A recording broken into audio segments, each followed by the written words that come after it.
आपण स्वागत करूया. बृहन्मुंबई महानगरपालिकेच्या अतिरिक्त आयुक्त माननीय अश्विनी भिडे मॅडम.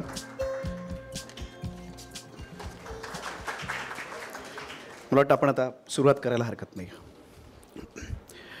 नमस्कार, सुस्वागतम. सारस्वत बँक प्रस्तुत लोकसत्ता शहर भानमध्ये उपस्थित मान्यवरांचं लोकसत्ता वृत्तपत्र समूहाच्या वतीने मी कुणाल रेघे सुसंवादक मनपूर्वक स्वागत करतो.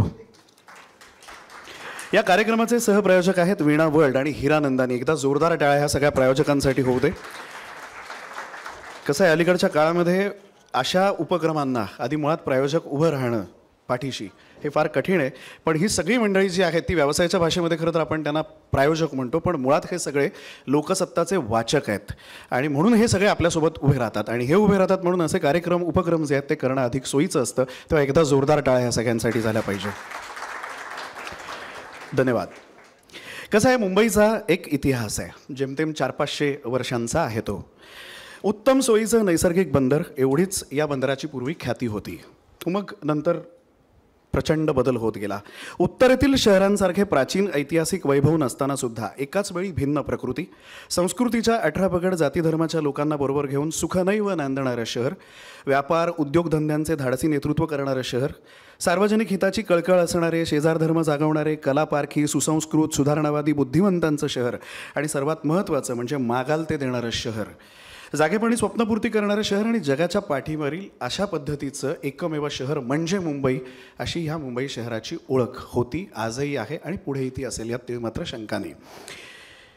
या शहराच्या इतिहासाची 2 टोकं आहेत, हे आपण लक्षात घेतलं पाहिजे. यातलं एक टोक जे आहे ते मिलपासून सुरू होतं आणि मॉलपर्यंत जातं, आणि दुसरं टोक जे आहे ते स्लमपासून सुरू होतं आणि सचिनपर्यंत जातं. मला काय म्हणायचं हे तुमच्या लक्षात येत असेल. हा प्रचंड मोठा फरक आहे गेल्या काही वर्षांमधला. आता हा इतिहासाचा भाग झाला, पण आता धोरणकर्ते जे आहेत ते एक नवा इतिहास लिहू पाहत आहेत. तर या नव्या इतिहासाचं पान कसं असेल तर हे सांगण्यासाठी किंवा हे जाणून घेण्यासाठी आपण मेट्रो वुमन अशी ज्यांची ओळख आहे अशा माननीय अश्विनी भिडे मॅडम, बृहन्मुंबई महानगरपालिकेच्या अतिरिक्त आयुक्त आहेत, त्यांना आमंत्रित केलं आहे. आपण त्यांच्याकडून जाणून घ्यायची या नव्या इतिहासाच्या पानावरची बित्तम बातमी. त्यामुळे काय होईल, त्यामुळे आपलं शहर भान जे आहे ते अधिक जागृत होईल आणि समृद्ध होईल. कारण ज्या शहरात आपण राहतो त्या शहराचं जे शहर भान आहे ते आपल्याला असायला पाहिजे. काय चाललं आहे आपल्या शहरामध्ये, काय घडतं आहे नेमकं आपल्या शहरामध्ये, आपल्याला माहिती असलं पाहिजे. म्हणून लोकसत्ताचा हा खूप छान उपक्रम आहे. संपूर्ण सिंह कालरा नावाचे एक कवी आहेत, ते गीतकार पण आहेत, ते चित्रपट करतात, त्यांना आपण गुलजार म्हणून ओळखतो. त्यांची एक छान ओळ आहे. ते असं म्हणतात की है सर पानी में और पाँव ज़मीन पर, है सर पानी में और पाँव ज़मीन पर, ये नगरी मुंबई की है, असं ते म्हणतात. तर ही मुंबई नगरी कशी आहे, काय आहे, इथे आता काय नवीन प्रकल्प येत आहेत हे आपण माननीय अश्विनी भिडे मॅडम यांच्याकडनं जाणून घेणार आहोत. पण त्याआधी आपण औपचारिकतेकडे वळूया. त्यांचं औपचारिक स्वागत करण्याची विनंती वीणा वर्ल्डचे दीपक जाधव यांना करतो. त्यांना विनंती करतो त्यांनी कृपया व्यासपीठावरती यावं. आणि आधी लोकसत्ताच्या वतीने आपण माननीय अश्विनी मॅडम यांचं स्वागत करूया. एकदा जोरदार टाळ्या झाल्या पाहिजे. धन्यवाद, खूप खूप आभार. मॅडमना आसनस्थ होण्याची विनंती करतो. सुरुवातीला मॅडम आपल्याशी बोलतील, हे सगळं आपल्याला समजावून सांगतील ज्यासाठी आपण इथे आलेलो आहोत, काय प्रकल्प आहेत वगैरे. या दरम्यान एक सूचना आपल्यासाठी आहेत की आम्ही तुमच्याकडे काही ते स्लिप देऊ, त्याच्यावरती तुमचे जे प्रश्न आहेत खाजगी नसावेत कृपया. तर हे प्रश्न जे आहेत ते तुम्ही त्याच्यामध्ये लिहा, तुमचं नाव लिहा, नंबर लिहा, म्हणजे तुमचं सगळी ही जी डिटेल्स आहेत ती लोकसत्तापर्यंत पोहोचतील. आणि मग आपण प्रश्नोत्तरांना सुरुवात करूया. आपण आता प्रत्यक्ष उपक्रमाला आपण सुरुवात करूया. मी आमंत्रित करतो माननीय अश्विनी भिडे मॅडम यांना. लोकसत्ता शहरभान या कार्यक्रमामध्ये मुंबईतल्या इतिहासाचं नवं पान कसं लिहिलं जाते, विशेषतः वाहतूक व्यवस्थेच्या क्षेत्रामध्ये, ते सांगण्यासाठी, म्हणजे जे मला माहिती आहे ते आपल्यापर्यंत पोहोचवण्यासाठी लोकसत्ताने मला आमंत्रित केलं. त्याबद्दल सर्वप्रथम मी त्यांना मनापासून धन्यवाद देते. आणि हे सर्व जाणून घेण्याची उत्सुकता असणारे आपण इथे जमलेले सर्व प्रेक्षक, त्यात अनेक या क्षेत्रामध्ये बरीच वर्ष काम करत असणारी मंडळी आहेत, अनेक जाणते नेते आहेत, माझे सहकारी आहेत, लोकसत्ताचे वाचक आहेत, त्या सर्वांचं पण मी या निमित्ताने त्यांना अभिवादन करून मी माझं सुरुवातीला एक मॅक्रोव्ह्यू किंवा ओव्हरव्ह्यू देण्याचा प्रयत्न करते की शहरामध्ये आता काय चाललं आहे. शहरांना सगळी आपण सध्या इंजिन्स ऑफ ग्रोथ म्हणतो, कारण भारताच्या विकासाची किंवा जी ग्रोथ स्टोरी आहे ती प्रामुख्यानं शहरांच्या विकासाची स्टोरी आहे. आणि आज भारताचा जो काही GDP आहे त्याच्या जवळजवळ 60 ते 65% वाटा हा शहरांमधून येतो. 2011ची जर सेन्सस घेतली तर साधारण 31 ते 32% लोकसंख्या ही शहरी लोकसंख्या आहे आणि पुढच्या 1.5 ते 2 दशकामध्ये ती 50% पर्यंत जाईल अशी अपेक्षा आहे. महाराष्ट्रात तर त्याचं प्रमाण हे सर्वसाधारण जो राष्ट्रीय ॲव्हरेज आहे त्यापेक्षा जास्तच आहे. म्हणजे 2011मध्ये पण हे प्रमाण 45% जास्त होतं आणि जेव्हा आपण MMRचा विचार करतो तेव्हा तर ते 95% जास्त आहे. तर अशा शहरी भागामध्येच आपण म्हणजे MMR हा त्याच्यातच येतो, त्यामुळे शहरीकरणाचं वास्तव्य काय आहे हे आपल्याला नव्याने सांगण्याची गरज नाही.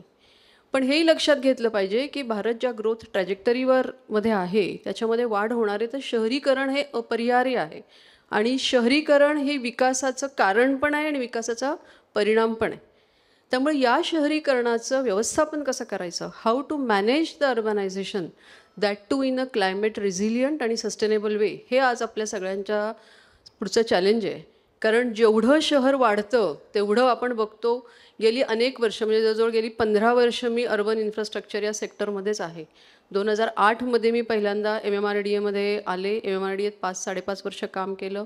त्यानंतर पुन्हा 2015पासून ते 2020पर्यंत MMRC, BMC या काळामध्ये आम्ही पुष्कळ प्रकल्प केले. म्हणजे MMRDAमध्ये मी असताना जर रस्त्यांचे प्रकल्प बघितले तर त्यावेळेला MUIP हा प्रकल्प चालू होता.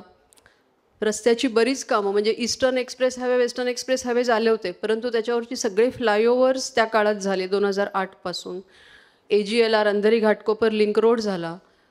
त्यानंतर जो आपला हिंदमाता वगैरे हे सगळे बरेचसे आंबेडकर रोडवरचे फ्लायओव्हर्स झाले. ईस्ट वेस्ट कनेक्ट करणारे अनेक मिसिंग लिंक आम्ही केल्या. पहिल्या मेट्रो लाईन 1चं काम त्या काळामध्ये झालं. मोनोरेल फेज 1 काम त्या काळामध्ये झालं. ईस्टर्न फ्रीवे झाला. एअरपोर्टला जोडणारा रस्ता झाला. पुष्कळ रस्त्यांची कामं झाली. प्रत्येक वेळेला असं वाटलं की आता आपण काम केलं तर त्या ट्रॅफिकचा प्रश्न सुटणार आणि खूप रिलीफ मिळणार, तसं प्रोजेक्शन करूनच काम करत होतो. प्रत्यक्षामध्ये असं झालं नाही, कारण जेवढं आपण रस्त्यांचं नेटवर्क करतो तेवढं पुन्हा वाहनं नव्याने वाढतात आणि जेव्हा पूर्ण देशच एका ग्रोथ ट्रॅजेक्टरीवर जातो तेव्हा त्याचा जो इमिडिएट इफेक्ट असतो ती प्रत्येकाच्याच हातचं उत्पन्न वाढतं आणि त्याच्यातून प्रत्येकाचे ॲस्पिरेशन्स वाढतात आणि वाहनांची वाढ होत असते. त्यामुळं ह्या सगळ्याला म्हणजे ग्रोथ आपण म्हणतो इतक्या टक्क्याने वाढतो, पण ते सगळं ग्रोथ जी आहे, जे हे शहरीकरण आहे, त्याचं व्यवस्थापन कसं करायचं हे खूप महत्त्वाची गोष्ट आहे. आणि मला असं वाटतं त्याचे बरेच घटक आहेत शहरी व्यवस्थापनाचे, कारण सर्वच सुविधांचं थोडंसं भविष्याचं वेध घेऊन त्याच्या गरजा ओळखून त्याचं व्यवस्थापन करणं आणि त्याचं नियोजन करणं हे गरजेचं असतं. पण त्या सगळ्या घटकांमधला सगळ्यात महत्त्वाचा घटक आहे तो म्हणजे ट्रान्सपोर्टेशन. कारण शहरामध्ये शेवटी कुठल्याही शहराची एफिशियन्सी आहे, त्या शहराचं महत्त्व, त्या शहरामध्ये व्यक्तींची आणि वस्तूंची वाहतूक किंवा मूव्हमेंट किती फास्ट होते ह्याच्यावरूनच त्या शहराचं महत्त्व ठरत असतं. आणि मुंबई शहराची जी अतिशय एफिशियंट अशी उपनगरी व्यवस्था गेली अनेक दशकं काम करते, त्याच्यामुळे मुंबई शहराला एका वेगवान शहर म्हणून डिफाईन केलं गेलं, हे पण आपण लक्षात ठेवलं पाहिजे. त्यामुळे ट्रान्सपोर्टेशनचं व्यवस्थापन, सार्वजनिक वाहतूक व्यवस्थेचं किंवा एकंदरीतच वाहतूक व्यवस्थेचं व्यवस्थापन हा कुठल्याही शहराच्या एफिशियंट असण्याच्या किंवा जागतिक दर्जाचं असण्याच्या जी प्रक्रिया आहे त्याच्यातला सगळ्यात महत्त्वाचा टप्पा आहे. आणि आजच्या या आपल्या चर्चेचा विषय मला वाटतं तोच आहे आणि त्याच्यावरती मला थोडक्यामध्ये आपल्याला सांगायचं आहे. या सार्वजनिक व्यवस्थेच्या दृष्टिकोनातून आपण मुंबई शहराचा जर विचार केला तर थोडंसं काही स्टॅटिस्टिक्स सांगते. मुंबई शहराचं जे क्षेत्रफळ आहे ते साधारण 486 स्क्वेअर किलोमीटर, चौरस किलोमीटर एवढं आहे. पूर्ण जर आपण MMR किंवा मुंबई मेट्रोपॉलिटन रिजन घेतला तर तो 6700 स्क्वेअर किलोमीटर, म्हणजे साधारण मुंबई शहराच्या 10 पट जास्त हा मुंबई महानगर क्षेत्र आहे. हे का महानगर क्षेत्राचा विचार मुंबईसाठी करावा लागतो, कारण ह्याच्यामध्ये असलेल्या सगळ्या 16-17 ज्या काही अर्बन लोकल बॉडीज आहेत त्या एकमेकांच्या अंगणातच आहेत. त्या म्हणजे कोण ठाण्यात राहिला तरी तो माणूस मुंबईत राहिला असंच म्हणतो, बदलापूरला राहिला तरी तो मुंबईत राहिला असंच म्हणतो, कारण इतकं एकमेकांवरती अवलंबून आहे. त्यामुळे इथल्या वाहतूक व्यवस्थेचा विचार हा फक्त इंडिव्हिज्युअल शहरापुरता करताच येत नाही, त्या पूर्ण प्रदेशाचा आपल्याला त्यासाठी विचार करावा लागतो. या मुंबई शहर जर ग्रेटर मुंबई आपण जर घेतलं तर त्यातली जवळजवळ 40%च परिसर आपल्याला विकासासाठी उपलब्ध आहे. बाकीचा जो भाग आहे तो वेगवेगळ्या कारणांनी वेगवेगळ्या गोष्टीमध्ये त्याच्यासाठी तो अडकला आहे, त्याच्याखाली तो अडकलेला आहे. या शहरामध्ये 25% ते 30% एरिया हा राष्ट्रीय उद्यान, CRZ किंवा मँग्रोव्ज ह्याच्या खाली आहे, तो आपल्याला विकासासाठी उपलब्ध नाही. शहरामध्ये 11% भाग आहे तो रस्त्यांच्या खाली आहे. हे प्रमाणे जर आपण ग्लोबल ह्याच्यामध्ये घेतलं तर हे रिलेटिव्हली कमी आहे. काही वेळेला कमी असणं चांगलंही असतं, कारण त्याच्यामुळे सार्वजनिक व्यवस्थेला इम्पेटस मिळतं, परंतु हे त्याचं ही एक हे आहे. शहराची लोकसंख्या 2011चं किंवा आता त्याला 2017मध्ये जे काही ॲडजस्टमेंट झाली ती जरी बघितली तरी साधारण 1.25 कोटीच्या आसपास लोकसंख्या, कदाचित थोडीशी आता वाढलेलीही असेल पण अजून सेन्सस झालेला नाही. तर आणि आपल्याकडे क्षेत्रफळ आणि लोकसंख्या ह्यांचा जर रेशो बघितला तर आपली लोकसंख्येची घनता खूपच जास्त आहे.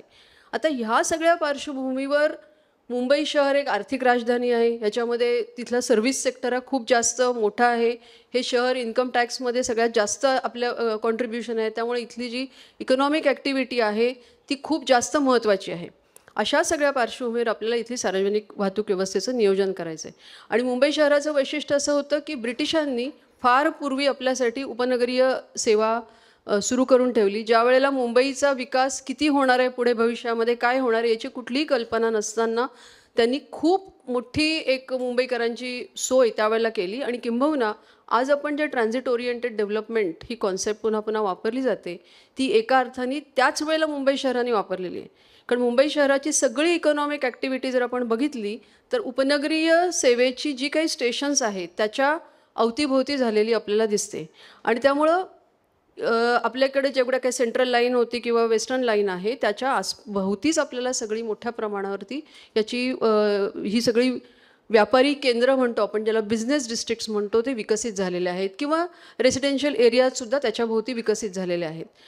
ते करत असताना आपल्याला या प्रवासाच्या दिशासुद्धा, म्हणजे सकाळी आपण म्हणजे जे पीक आवर्स असायचे त्याचं आणि पीक डिरेक्शन असायच्या त्या वेगळ्या वेगळ्या असायच्या.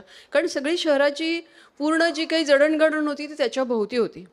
आणि हे जोपर्यंत चाललं होतं तोपर्यंत मास रॅपिड ट्रान्झिट म्हणून सबर्बन रेल सिस्टीम, त्याला कॉम्प्लिमेंटरी किंवा सप्लिमेंटरी सिस्टीम म्हणून BESTच्या बस सिस्टीम, म्हणजे देर वॉज अ टाईम जेव्हा की साधारण 60-70 लाख लोक सबर्बन रेल्वेनी प्रवास करायचे, 35 ते 40 लाख लोक हे पुन्हा बसनी प्रवास करायचे फॉर लास्ट माईल कनेक्टिव्हिटी. आणि त्यानंतर उरलेला प्रवास हा ऑन फूट व्हायचा, कारण चालणाऱ्यांची सुद्धा संख्या, जरी मुंबई शहर वॉकेबिलिटीसाठी काही खूप चांगलं इन्फ्रास्ट्रक्चर आपल्याकडे नसलं तरीसुद्धा वॉकेबिलिटी खूप हाय या शहराची सुरुवातीपासून राहिलेली आहे.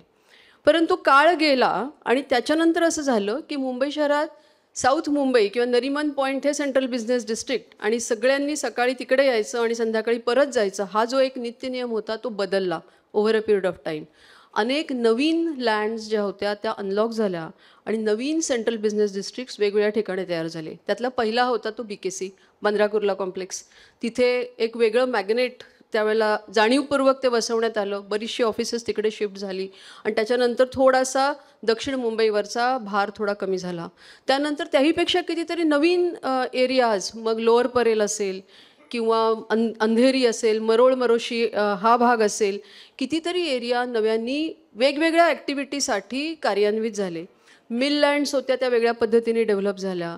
आणि ह्या सगळ्या कारणांनी पूर्वीचा युनिडायरेक्शनल जी ट्रॅफिक होती त्याचा स्वरूपच पूर्ण बदललं. मुंबईमध्ये अनेक ठिकाणी हे सेंट्रल बिझनेस डिस्ट्रिक्ट तयार झाले आणि मुंबईचं शहराची जी वाहतूक व्यवस्था, जी जुनी सिस्टीम होती ती बदलली. आणि ह्या सगळ्याचा परिणाम असा झाला की त्या प्रमाणामध्ये आपल्याला सार्वजनिक वाहतूक व्यवस्थेची दिशा मात्र बदलता आली नाही. कारण जी सबर्बन रेल सिस्टीम आहे ती ॲटग्रेड सिस्टीम आहे, ब्रॉडगेजवर चालणारी, रस्त्यावरून जाणारी ही सिस्टीम आहे. तिचा तेवढा वेगवेगळ्या डायरेक्शनमध्ये आपल्याला त्याचा विस्तार करणं हे काही प्रॅक्टिकली शक्य नव्हतं. जरी MUTP प्रकल्प असेल किंवा रेल्वेचे स्वतःचे प्रकल्प असतील, त्याच्यातून त्यांनी त्या असलेल्या कॉरिडॉरची क्षमता वाढवली, त्याच्यामध्ये कॅरिंग कपॅसिटी वाढवली, त्याला अजून अत्याधुनिक करण्याचा प्रयत्न केला, परंतु त्याच्या पलीकडे जे नवीन सेंट्रल बिझनेस डिस्ट्रिक्ट झाले तिथं मात्र आपल्याला पोहोचण्यासाठी मास रॅपिड ट्रान्झिट सिस्टीम राहिली नाही.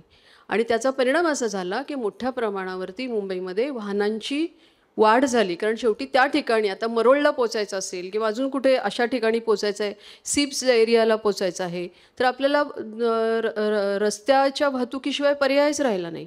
BKC जेव्हा झालं तेव्हासुद्धा कुर्ला आणि बांद्रा ही 2 स्थानकं होती, परंतु तिथून BKCला पोहोचण्यासाठी BKCला एक कुठलं तरी रेल्वे स्टेशन द्यायला पाहिजे अशी काही त्यावेळेला म्हणजे ते त्या नियोजनातून तो कदाचित सुटलेला भाग होता किंवा होता, परंतु तो इम्प्लिमेंट झाला नाही. त्यामुळे आज BKCला सगळा BKC विकसित झाल्यानंतर आपल्याला नव्याने कनेक्टिव्हिटी करावी लागते. थोडक्यात असं की ट्रान्सपोर्ट सिस्टीम आणि तीसुद्धा efficient transport system defines the activity, all kinds of activities in that city. आणि ते मुंबईच्या बाबतीत झालं, परंतु कालांतराने शहरामध्ये जे बदल झाले त्याला मात्र ही वाहतूक व्यवस्था पुरेशी ठरू शकली नाही. आणि त्याचा परिणाम असा झाला, म्हणजे बरेच परिणाम झाले. एक तर सबर्बन सिस्टीम ही पूर्ण सॅच्युरेट झाली, त्यांच्यावर प्रचंड ताण या सिस्टीमवर पडला. त्याचे परिणामही आपल्याला माहिती आहेत की अति प्रचंड गर्दी, त्या गर्दीतून होणारे मृत्यू, त्याच्यातून येणारं अपंगत्व हाही एक भाग आहे. कम्फर्टेबल प्रवास न करता येणं हा एक भाग आहे. तरीही सबर्बन रेल्वे एफिशियंट असल्यामुळे लोक त्याचा वापर करतात. परंतु सगळ्यात जास्त परिणाम झाला तो बस व्यवस्थेवर झाला. एक सप्लिमेंटरी किंवा कॉम्प्लिमेंटरी सिस्टीम म्हणून जी BST सेवा देत होती त्याच्यावरती प्रचंड परिणाम झाला, कारण रस्त्यावरची वाहतूक वाढल्यामुळं बसचा ॲव्हरेज वेग कमी झाला, त्यांची प्रॉफिटेबिलिटीही कमी झाली, व्हायबिलिटी कमी झाली. पण ॲट द सेम टाईम लोकांना जी लास्ट माईल कनेक्टिव्हिटी BSTची बस रिलायबली पुरवायची ती आज पुरवेनाशी झाली. आणि म्हणून मग इतर टॅक्सी असतील किंवा जे कॉन्ट्रॅक्ट व्हेकल्स आहेत किंवा हे जे ओला उबरसारख्या यंत्रणा आहेत त्या सगळ्या कार्यान्वित झाल्या. पण या सगळ्याचा परिणाम रस्त्यावरचीच वाहतूक वाढण्यामध्ये झाला. आणि त्याच्यामुळे आता ह्याला काहीतरी तातडीने आपल्याला उपाययोजना करण्याची गरज होती. यावेळेला बाकीच्या शहरांमध्ये काय होत होतं, दिल्ली होतं, दिल्लीसारख्या शहरामध्ये अनेक काळ कुठलीही सार्वजनिक वाहतूक व्यवस्था नव्हती. ज्या बसेस असायच्या त्याचंसुद्धा एक काही खूप चांगलं सेंट्रलाइज नियोजन नव्हतं. दिल्लीतल्या बस सिस्टीम ही दिल्लीकरांना तर म्हणजे वापरणं हे त्रासदायक होतं, बाहेरून जाणाऱ्यांना सुद्धा त्रासदायक असायचं. पण 1996 पासूनच दिल्लीमध्ये मेट्रोचं नियोजन झालं. पहिली मेट्रो साधारण 6-7 वर्ष लागली त्यांना. मला वाटतं 2001-2002ला पहिला कॉरिडॉर कार्यान्वित झाला. आणि आज जवळजवळ 400 किलोमीटर, 20 वर्षामध्ये त्यांनी 400 किलोमीटरचं नेटवर्क दिल्लीमध्ये केलं. आणि त्यांनी दिल्लीकरांचं जीवन आमूलाग्र बदललं. नव्याने ही सगळी सिस्टीम आली आणि त्याला जोडून मग त्याची लास्ट माईल कनेक्टिव्हिटी किंवा मल्टीमोडल कनेक्टिव्हिटी असे प्रकार त्याच्यामध्ये सुरू झाले. आज दिल्लीमध्ये मेट्रो स्टेशनला उतरल्यानंतर पुढची कनेक्टिव्हिटी तिथल्या रिक्षा पुरवतात. त्याच्यामुळे काही नवीन इश्यू सुरू झालेत ही वेगळी गोष्ट आहे, परंतु आज दिल्लीमध्ये प्रवास करणं अतिशय सुखकर झालं. आज जवळजवळ 70 लाख लोक दिल्लीच्या मेट्रोमध्ये, सबर्बनमध्ये जेवढे लोक आहेत तेवढे लोक दिल्लीच्या मेट्रोमध्ये प्रवास करतात. इतर शहरांमध्ये बँगलोर, चेन्नई ह्यांनीसुद्धा, कलकत्त्यामध्ये तर सुरुवातीला होती, त्याच्यानंतर कलकत्त्याचे आताच नव्याने पुन्हा त्याचं एक्सपान्शन करतात. पण चेन्नई, बँगलोर ही शहरं, त्याच्यानंतर अनेक इवन ज्या मिलियन प्लस सिटीज म्हणतो त्यासुद्धा या सगळ्या ह्याच्यामध्ये आल्या. मुंबईमध्ये मात्र आपण खूप काळ सबर्बन रेलवर रिलाय राहिल्यामुळे आपण मेट्रोसाठीचं जे प्लॅनिंग होतं ते तसं उशिरा सुरू केलं बाकीच्या शहरांच्यापेक्षा. आणि आपला भर सुरुवातीपासून हा थोडासा रोड नेटवर्क वाढवण्यावरती राहिला, कारण मुंबईमध्ये रोड नेटवर्क ही लिमिटेड आहे. दिल्लीमध्ये जवळजवळ 27,000 ते 28,000 किलोमीटरचं नेटवर्क, कारण दिल्ली हे खूप असं विस्तारित स्प्रेड आऊट झालेलं शहर आहे. मुंबईमध्ये त्याच्या तुलनेत फक्त 2,000 किलोमीटरचं नेटवर्क आहे. आणि त्या नेटवर्कवर पण इतका ताण आहे आणि त्याला विस्ताराला सुद्धा आपल्याला फारसा काही वाव नाही. त्यामुळे जेवढं काही एलिव्हेटेड रोड, फ्लायओव्हर करून आपण त्याची कपॅसिटी वाढवण्याचा प्रयत्न केला आहे, VIP प्रकल्प असेल किंवा अजून काही असेल, पण त्याच्यापेक्षा शक्य झालं नाही. 2004च्या सुमारास MMRDAने सगळ्यात पहिल्यांदा मेट्रोसाठीचा एक मास्टर प्लॅन बनवला. DMRC, दिल्ली मेट्रो रेल कॉर्पोरेशननी मुंबई, ग्रेटर मुंबई आणि MMR याच्यासाठी असा म्हणून तो मेट्रो मास्टर प्लॅन बनवलेला होता. आणि त्याच्यानंतर मग आपण थोडीफार हालचाल करायला सुरुवात केली. मग पहिला कॉरिडॉर आपण PPP पब्लिक प्रायव्हेट पार्टनरशिप ह्याच्यामधून बनवला, जो अंधेरी घाटकोपर हा जो वर्सोवा अंधेरी घाटकोपर हा जो कॉरिडॉर आहे, कारण तो खूपच तसा प्रॉफिटेबल होता, अतिशय एफिशियंट कॉरिडॉर होता, त्याच्यामुळे तो शक्य झाला. परंतु त्यानंतर आपण काही काळ PPPवर हे प्रकल्प करण्याचा प्रयत्न केला, ते शक्य झाले नाहीत. आणि मग शेवटी आपण दिल्ली मेट्रोनी किंवा इतर भारतातल्या सगळ्या मेट्रोनी जो मल्टिलॅटरल फंडिंग एजन्सीचा रूट अवलंबलेला होता तो अवलंबला. आणि मग मेट्रो लाईन 3 जी होती अंडरग्राऊंड मेट्रो लाईन, त्याच्यासाठी आपण जायका या संस्थेकडून, जॅपनीज इंटरनॅशनल कोऑपरेशन एजन्सी, ही जी जपान गव्हर्नमेंटची संस्था आहे, त्यांच्याकडून कर्जाऊ रक्कम घेऊन आणि पूर्ण भारतामध्ये जेवढे काही आता मेट्रो प्रकल्प होत आहेत, जवळजवळ 895 किलोमीटरचं मेट्रो नेटवर्क आज भारतामध्ये ऑलरेडी कार्यान्वित झालेलं आहे सगळ्या शहरांमध्ये मिळून. आणि अजून 1000 किलोमीटरचं नेटवर्क अंडर कन्स्ट्रक्शन प्लॅनिंग ह्याच्यामध्ये आहे. त्यामुळे मला असं वाटतं अजून काही वर्षामध्ये भारत हे जगातलं सेकंड किंवा थर्ड देश होणार आहे की ज्याच्यामध्ये त्याच्यामध्ये मेट्रो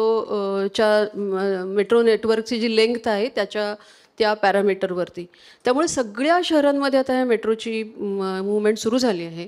आणि ह्याच्यासाठी, कारण हे सगळे मेट्रो प्रकल्प हे अत्यंत कॅपिटल इंटेन्सिव्ह असतात आणि ऑपरेशन मेंटेनन्स ह्याच्यामध्ये सुद्धा हे खर्चिक असतात. त्यामुळं त्याच्याकरता फंड उभे करणे, कारण राज्याच्या किंवा केंद्र शासनाच्या फक्त बजेटमधून हे प्रकल्प होऊ शकत नाहीत.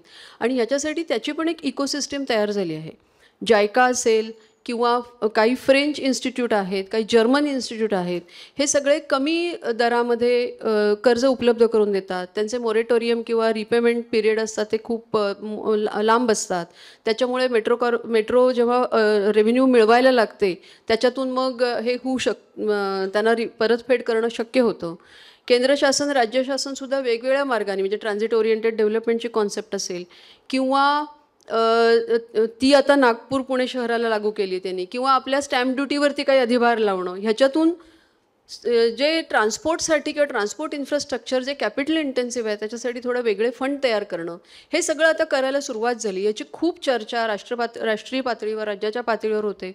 या सगळ्या प्रकल्पांमध्ये किंवा त्याचे जे वेगळे वेगळे तांत्रिक भाग आहेत त्याच्यामध्ये स्टँडर्डायझेशन कसं करायचं, कॉस्ट रिडक्शन कसं होईल, प्रत्येक प्रकल्प वेगळा करत असला तरी ह्याच्यातून इंडिजिनियस हे कसे तयार होतील एंटरप्रिनर्स, या सगळ्याची चर्चा आता राष्ट्रीय पातळीवरती सुरू झाली आहे. या सगळ्या पार्श्वभूमीवर आता मुंबई कुठं आहे? मुंबईने थोडी उशिरा सुरुवात केली, परंतु तरीही मुंबई इज कॅचिंग अप. आपलं जवळजवळ थोडासा आकडे जर बघितले तर मुंबईमध्ये 357 किलोमीटरचं नेटवर्क, म्हणजे पूर्ण मुंबई मेट्रोपॉलिटन एरिया जर आपण घेतला तर त्याचं नियोजन केलेलं आहे. याच्यामध्ये जवळजवळ 14 कॉरिडॉर्स आहेत जे प्लॅन्ड आहेत. आणि शिवाय आपण एक मोनोरेलचा 20 किलोमीटरचा स्ट्रेच आहे. हे सगळं धरून हे एवढं मेट्रो नेटवर्क आहे. आता सध्या जर आपण त्याचे बघितलं तर साधारण 66 किलोमीटरचं नेटवर्क ऑपरेशनल झालं आहे ऑलरेडी. मेट्रो लाईन 1 आहे, मेट्रो लाईन 2A आहे, मेट्रो लाईन 7 आहे आणि 20 किलोमीटरचा मोनोरेलचा पार्ट आहे. आणि त्याच्यानंतर जवळजवळ 144 म्हणजे 150 किलोमीटरच्या आसपासचं नेटवर्क हे आता सध्या अंडर एक्झिक्युशन आहे. त्यात मेट्रो लाईन 3 आहे आणि बाकीचेही काही कॉरिडॉर आहेत. आणि उरलेलं हे प्लॅनिंग किंवा टेंडरिंग या स्टेजवर आहे. मुंबईमध्ये बाकीच्या शहरांसारखी एकच एजन्सी नाही आहे मेट्रो करण्यासाठी. त्याची वेगवेगळी ऐतिहासिक कारणं आहेत. परंतु बरंचसं मोठं नेटवर्क जे आहे, एलिव्हेटेड नेटवर्क आहे, हे MMRDA करते. त्यामुळे ह्यातला लार्ज चंक जो आहे त्याची जबाबदारी ही MMRDAने घेतलेली आहे. जे अंडरग्राऊंड कॉरिडॉर्स आहेत त्यापैकी मेट्रो लाईन 3 आहे, अजून एक आता मेट्रो लाईन 11 येणार आहे, त्याची जबाबदारी ही मुंबई मेट्रो रेल कॉर्पोरेशन, ज्याला मी रिप्रेझेंट करते, त्या संस्थेकडे आहे. सिडकोनी नवी मुंबईमध्ये एक वेगळी मेट्रो केलेली आहे, त्याची मॅनेजमेंट आता महामेट्रो नावाची अजून एक कंपनी करते. So there is some chaos, but there is a method in this chaos, कारण प्रत्येकाने आपापली जबाबदारी घेतली आहे आणि या सगळ्या यंत्रणा मिळून हे मेट्रो उभारणीचं काम थोड्या वेगाने करण्याचा प्रयत्न करत आहेत. पण मुंबईसारख्या शहरामध्ये जे आधीच विकसित असलेलं आणि इकॉनॉमिकली खूपच ॲक्टिव्ह असलेलं आणि अतिशय दाटीवाटीच्या शहरामध्ये नव्याने हे सगळे प्रकल्प करणं हे वाटतं तेवढं सोपं नाही. लवकर प्रकल्प पुरे व्हावेत, लवकर आपल्याला त्याच्यामध्ये अशा प्रकारच्या अत्याधुनिक वाहतूक यंत्रणेतून प्रवास करायला यावा, ही सगळ्यांचीच इच्छा आहे. परंतु त्याच रस्त्यावरती वाहतूक न थांबवता वाहतुकीची कोंडी कमीत कमी करून हे प्रकल्प करणं हे अतिशय जिकिरीचं काम आहे. मग तो एलिव्हेटेड मेट्रो असेल किंवा अंडरग्राऊंड मेट्रो असेल. आयडियली कुठल्याही शहरात तुम्ही लंडनसारखं शहर घ्या, हाँगकाँग घ्या, सिंगापूर घ्या, पॅरिस घ्या किंवा रशियामधली सगळी शहरं घ्या, या शहरांनी खूप मोठं अंडरग्राऊंड मेट्रोचं नेटवर्क तयार केलं आहे. त्याची एफिशियन्सी पण थोडी जास्त राहते. शहरामध्ये जो सरफेस असतो तो खूप इतर गोष्टींसाठी उपलब्ध राहतो. परंतु भारतासारख्या देशामध्ये त्याचा जो खर्च किंवा त्यातली कॅपिटल इन्व्हेस्टमेंट विचारात घेता सगळेच कॉरिडॉर अंडरग्राऊंड करणं शक्य होत नाही. त्यामुळं we have adopted this mix kind of approach की जिथे जास्त दाटीवाटीचा भाग आहे तिथे अंडरग्राऊंड जाणं आणि नंतर मग एलिव्हेटेड मेट्रो करणं, आणि तोच आपण मुंबईसाठी उपयोगात आणलेला आहे.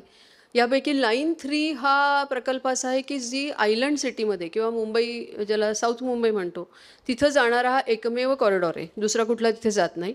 आणि त्या सगळ्या भागाचं स्वरूप विचारात घेता आपण त्याला अंडरग्राऊंड ठेवलेलं आहे. त्यामुळे ही पूर्ण लाईन, अदरवाईज लाईन 3 इतर सगळ्या लाईनप्रमाणेच आहे. मेट्रो म्हणजे काय, मेट्रो ही सबअर्बनपेक्षा कशी वेगळी, हे आता आपल्याला सगळ्यांना अनुभवाने पण माहिती झालं आहे. कारण आपल्यापैकी बहुतेकांनी मेट्रो लाईन 1मधून किंवा आता नव्याने सुरू झालेल्या दोन्ही कॉरिडॉर्समधून प्रवास केला असेल.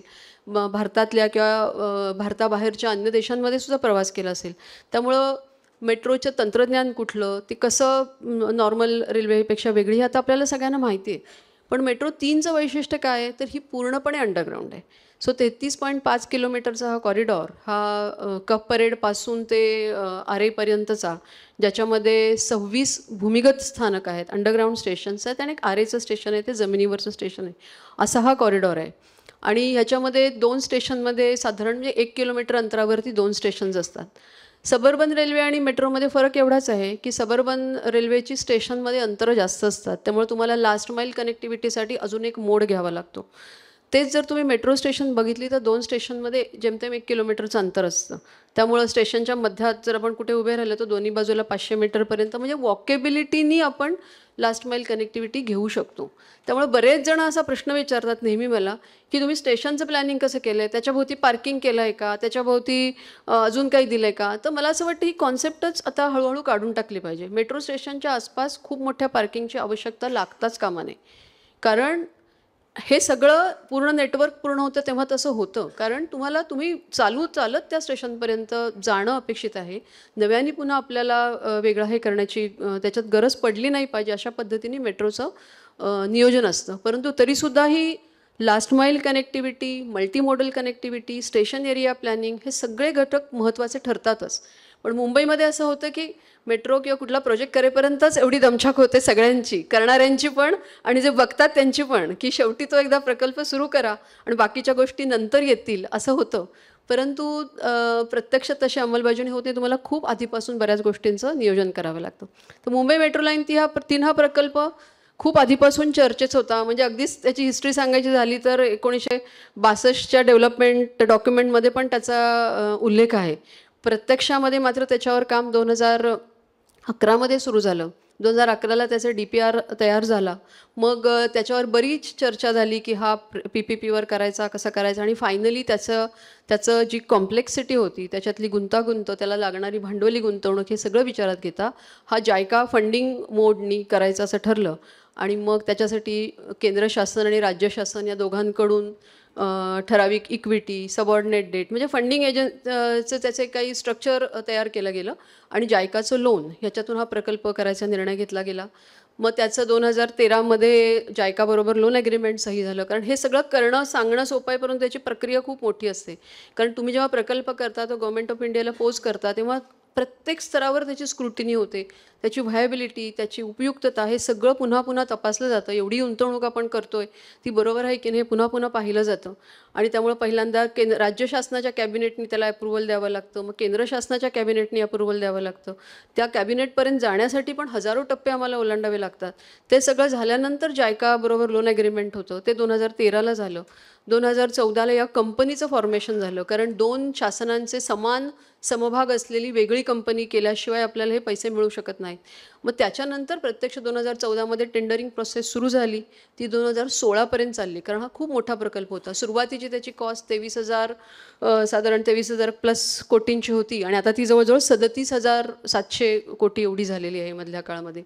आणि त्यामुळे एवढ्या मोठ्या प्रकल्पाची फंडिंग पूर्ण अरेंजमेंट करणं आणि त्या फंडिंग अरेंजमेंटनुसार त्याच्यासाठी तो खर्च करणं, तशी प्रत्यक्ष जागेवर कामं करणं हे खूप महत्त्वाचं होतं. आणि हा अंडरग्राऊंड प्रकल्प होता, त्याच्यामध्ये इतकी चॅलेंजेस होती. जेव्हा 2015मध्ये मी तिथे जॉईन झाले, आम्ही सगळी टीम पूर्ण बिल्ड केली आणि आम्ही बघितलं तर कागदावर जी लाईन होती ती जागेवरती काहीच नव्हतं. कारण त्यातला एकही 1 इंचसुद्धा जागा विदाऊट एन्कम्बरन्स आम्हाला अवेलेबल नव्हती. त्यामुळं प्रत्येक स्टेशन जे होतं, ही सगळी 26 स्टेशनपैकी 19 स्टेशन ही रस्त्यांच्या खाली आहेत. त्यामुळं असलेल्या रस्त्यांना फोडून त्याच्यामधून आत जायचं आणि मग ते स्टेशन वर बांधत यायचं, हे एक मोठं म्हणजे त्याचं प्लॅनिंग कसं करायचं. काही काही जागा अशा होत्या ज्याच्यात आम्हाला ही पूर्ण टनेल करण्यासाठी 17 टनेल बोरिंग मशीनची आवश्यकता होती. आणि ही 17 टनेल बोरिंग मशीन ही ह्यूज स्ट्रक्चर्स असतात, 100, 200 टनाची. त्याला जमिनीमध्ये आत घालायचं आणि मग ते बोरिंग करायला सुरुवात करतात. त्यांच्यासाठीची जागा, ज्याला लॉन्चिंग म्हणजे आपल्याला लॉन्च करण्यासाठीचा शाफ्ट आणि नंतर रिट्रीव्ह करण्यासाठीचा शाफ्ट, ह्या जागा पण गव्हर्नमेंटने आम्हाला ज्या दिल्या त्याच्यावरती झोपड्या होत्या. त्यामुळे पहिल्यांदा झोपड्यांना पुनर्वसन करणं, त्या जागा क्लिअर करून घेणं, मग त्याच्यामध्ये एवढा मोठा खोल शाफ्ट बनवणं आणि मग त्याच्यात ते मशीन टाकणं. ह्या मशीन बाहेरून ऑर्डर केल्या जातात, त्यामुळे या सगळ्याचं टायमिंग बरोबर जमवणं, हे सगळं याच्यामध्ये खूप कठीण काम होतं. गिरगाव काळबादेवी, दादर, शीतलादेवी, प्रभादेवी किंवा मरोळ, ही सगळी स्टेशनं अतिशय गजबजलेल्या परिसरामध्ये. त्यामुळे ही स्टेशन कशी बांधायची, तुम्हाला रस्त्यावरती काम करण्याला तेवढा हेच नाही, तर त्याच्यासाठी वेगळं तंत्रज्ञान वापरलं गेलं, ज्याला NATM टेक्नॉलॉजी म्हणतो आम्ही. म्हणजे वरून न खोदता आतल्या आतच टनेल करायची, इमारतींच्या खालीसुद्धा. तर हे करणं, पण या सगळ्यामध्ये या टनेलमधून बाहेर पडणारा मग तो बाहेर काढणं, त्याला डिस्पोज ऑफ करणं. मुंबईमध्ये वाहतुकीवरती खूप वेळांवरती नियंत्रण आहे. रात्री आपल्याला जे काही हे कन्स्ट्रक्शन मटेरियल घेऊन जाणारी किंवा ही वाहनं असतात, ती दिवसा त्यांना तिथे प्रवेश करायला किंवा काम करायला बंदी असते. त्यामुळे ते काम फक्त रात्रीतच करायचं. So time management was a big issue. Contract management was a big issue. इतकी मोठी कॉन्ट्रॅक्ट्स, ती कुठलीही कॉन्ट्रोवर्सी न होता अत्यंत ट्रान्सपरंट पद्धतीने ती कॉन्ट्रॅक्ट्स करणं, त्याच्यानंतर कॉन्ट्रॅक्टरकडून ते काम करून घेणं. डिझाईन बिल्ड कॉन्ट्रॅक्ट्स असतात, त्याच्यात परत हजारो यंत्रणा असतात, अनेक सब कॉन्ट्रॅक्टर्स असतात. या सगळ्यांचं टायमिंग मॅच करणं. आणि आता जसे स्टेशन वॉक्स पूर्ण होतात तर ते आम्हाला बंद करावे लागतात, पण बंद करण्यापूर्वी सगळं सामान आत घालावं लागतं. म्हणजे व्हेंटिलेशनसाठीचे मोठे फॅन असतील, एस्केलेटर्स असतील, लिफ्ट्स असतील, इलेक्ट्रिसिटीचे सगळे ट्रॅक आहेत. तर हे करत असताना पुन्हा त्याचं टायमिंग सगळं मॅच करावं लागतं, कारण ते सगळे सामानात गेल्याशिवाय आणि स्टेशन बंद झाल्याशिवाय आपल्याला रोड रिइन्स्टेट करता येत नाही. अनेक वेळेला असे प्रश्न असतात की तुम्ही हे प्रॉमिस केलं पण त्याप्रमाणे झालं नाही, परंतु खूप गोष्टी कराव्या लागतात. आणि ह्या सगळ्यात महत्त्वाचं असतं की सरफेस क्लिअर नाही. रस्ता जरी मिळाला तरी रस्त्यावरची वाहतूक थांबवता येत नाही. म्हणून आम्ही बहुतेक स्टेशनच्या बाजूला स्टीलचे डेक बनवले, त्या डेकवरून वाहतूक चालू ठेवली आणि त्याच्या खाली आमचं काम चालू होतं. आता तो डेक टाकणे म्हणजे तो एक स्टीलचा ब्रिज बांधण्यासारखंच होतं. तो ब्रिज बांधणं आणि स्टेशनचं काम झाल्यानंतर तो ब्रिज काढणं, हे तेवढंच किचकट असं अशा प्रकारचं काम आहे. आणि कुठंही आजूबाजूच्या स्ट्रक्चरना धोका होऊ न देता हे आपल्याला करायचं होतं. त्याच्यानंतर रस्त्याच्या खाली युटिलिटीज असतात, कारण आपल्याकडे युटिलिटीज किंवा जे वाहिनी, वेगवेगळ्या सेवा वाहिन्या आहेत, जाळं आहे रस्त्याच्या खाली, त्याला बाजूनी नेण्यासाठी जागा नाही आहे. म्हणजे अनेक शहरांमध्ये वेगळे सेवा वाहिन्यांसाठीचे वेगळे डक्ट्स असतात, ते आपल्याकडे नाही आहेत. त्यामुळे जसं रस्ता खोदला की आपल्याला त्याच्या खाली सेवा वाहिन्या दिसतात. या प्रकल्पाचं काम करत असताना आधीच आम्ही ह्याचा बराच अभ्यास केला होता. म्हणजे वाहतुकीचं व्यवस्थापन कसं करायचं, सेवा वाहिन्यांना समजा शिफ्ट करायचं असेल तर ते कसं करायचं. पण प्रत्यक्षामध्ये जेव्हा तुम्ही ओपन करता त्यावेळेला चित्र खूप वेगळं असतं. त्यामुळं मग त्या जवळजवळ 27-28 प्रकारच्या वेगवेगळ्या सेवा वाहिन्या असतात. अनेक त्याच्यामध्ये गॅस आहे, वीज आहे, टेलिफोन लाईन्स आहेत. या प्रत्येक यंत्रणेशी कोऑर्डिनेट करून त्यांना बाधा न येता त्या करणं आणि काम झाल्यानंतर त्या परत तिथे पूर्वस्थितीला आणणं, असं हे अतिशय किचकट काम याच्यामध्ये होतं. आणि पुनर्वसनाचं सुद्धा काम मोठं किचकट होतं. सगळ्या चॅलेंजेसमध्ये मी जात नाही, परंतु त्यापैकी गिरगाव, काळबादेवी आणि ग्रँट रोड ही जी 3 स्टेशन्स आहेत ती आम्ही अशा ठिकाणी केली की जिथं आपण इमॅजिनच करू शकत नाही की इथे स्टेशन होऊ शकतं. आणि त्यासाठी आम्हाला जवळजवळ 30 इमारती जमीनदोस्त कराव्या लागल्या. त्याच्यामधल्या 750 कुटुंबांचं तात्पुरतं पुनर्वसन करावं लागलं आणि त्या सगळ्यांना पुन्हा त्याच जागेवरती आम्हाला पुनर्वसित करायचं आहे. त्यामुळं हे सगळं केल्यानंतर आम्ही आता तिथे 3 मोठे टॉवर बांधतोय त्यापैकी 2चं काम ऑलरेडी सुरू झालं आहे, म्हणजे जवळ 45 मजली वगैरे. तिथे या सगळ्या लोकांना मला परत आणायचं आहे आणि हे करण्यासाठी आम्हाला काही नियमांमध्ये बदल करावे लागले, डेव्हलपमेंट कंट्रोल रेग्युलेशनमध्ये काही एक्झम्पशन्स घ्यावी लागली आणि हे सगळं प्लॅनिंग करावं लागलं. परंतु आता सुदैवाने प्रकल्प बराच ह्या सगळ्या अडचणींवर मात करून तो पूर्णत्वाच्या दिशेने चालला आहे. ओव्हरऑल प्रकल्पाचं जवळजवळ 86% काम आता पूर्ण झालं आहे आणि त्याचे आपण जर 2 भाग आम्ही केले तर म्हणजे आरे जो डेपो आहे तिथंपासून BKC पर्यंत, ज्याला आम्ही रीच 1 किंवा टप्पा 1 म्हणतो, तर त्याचं जवळजवळ 93% काम आता पूर्ण झालं आहे. दुसऱ्या टप्प्याचं सुद्धा 80% पर्यंत काम पूर्ण झालेलं आहे. आता हे मी 93% काम म्हणते, त्याच्यात सिव्हिल वर्क 98-99% झाले, परंतु सिस्टीम्सची कामं चालू आहेत.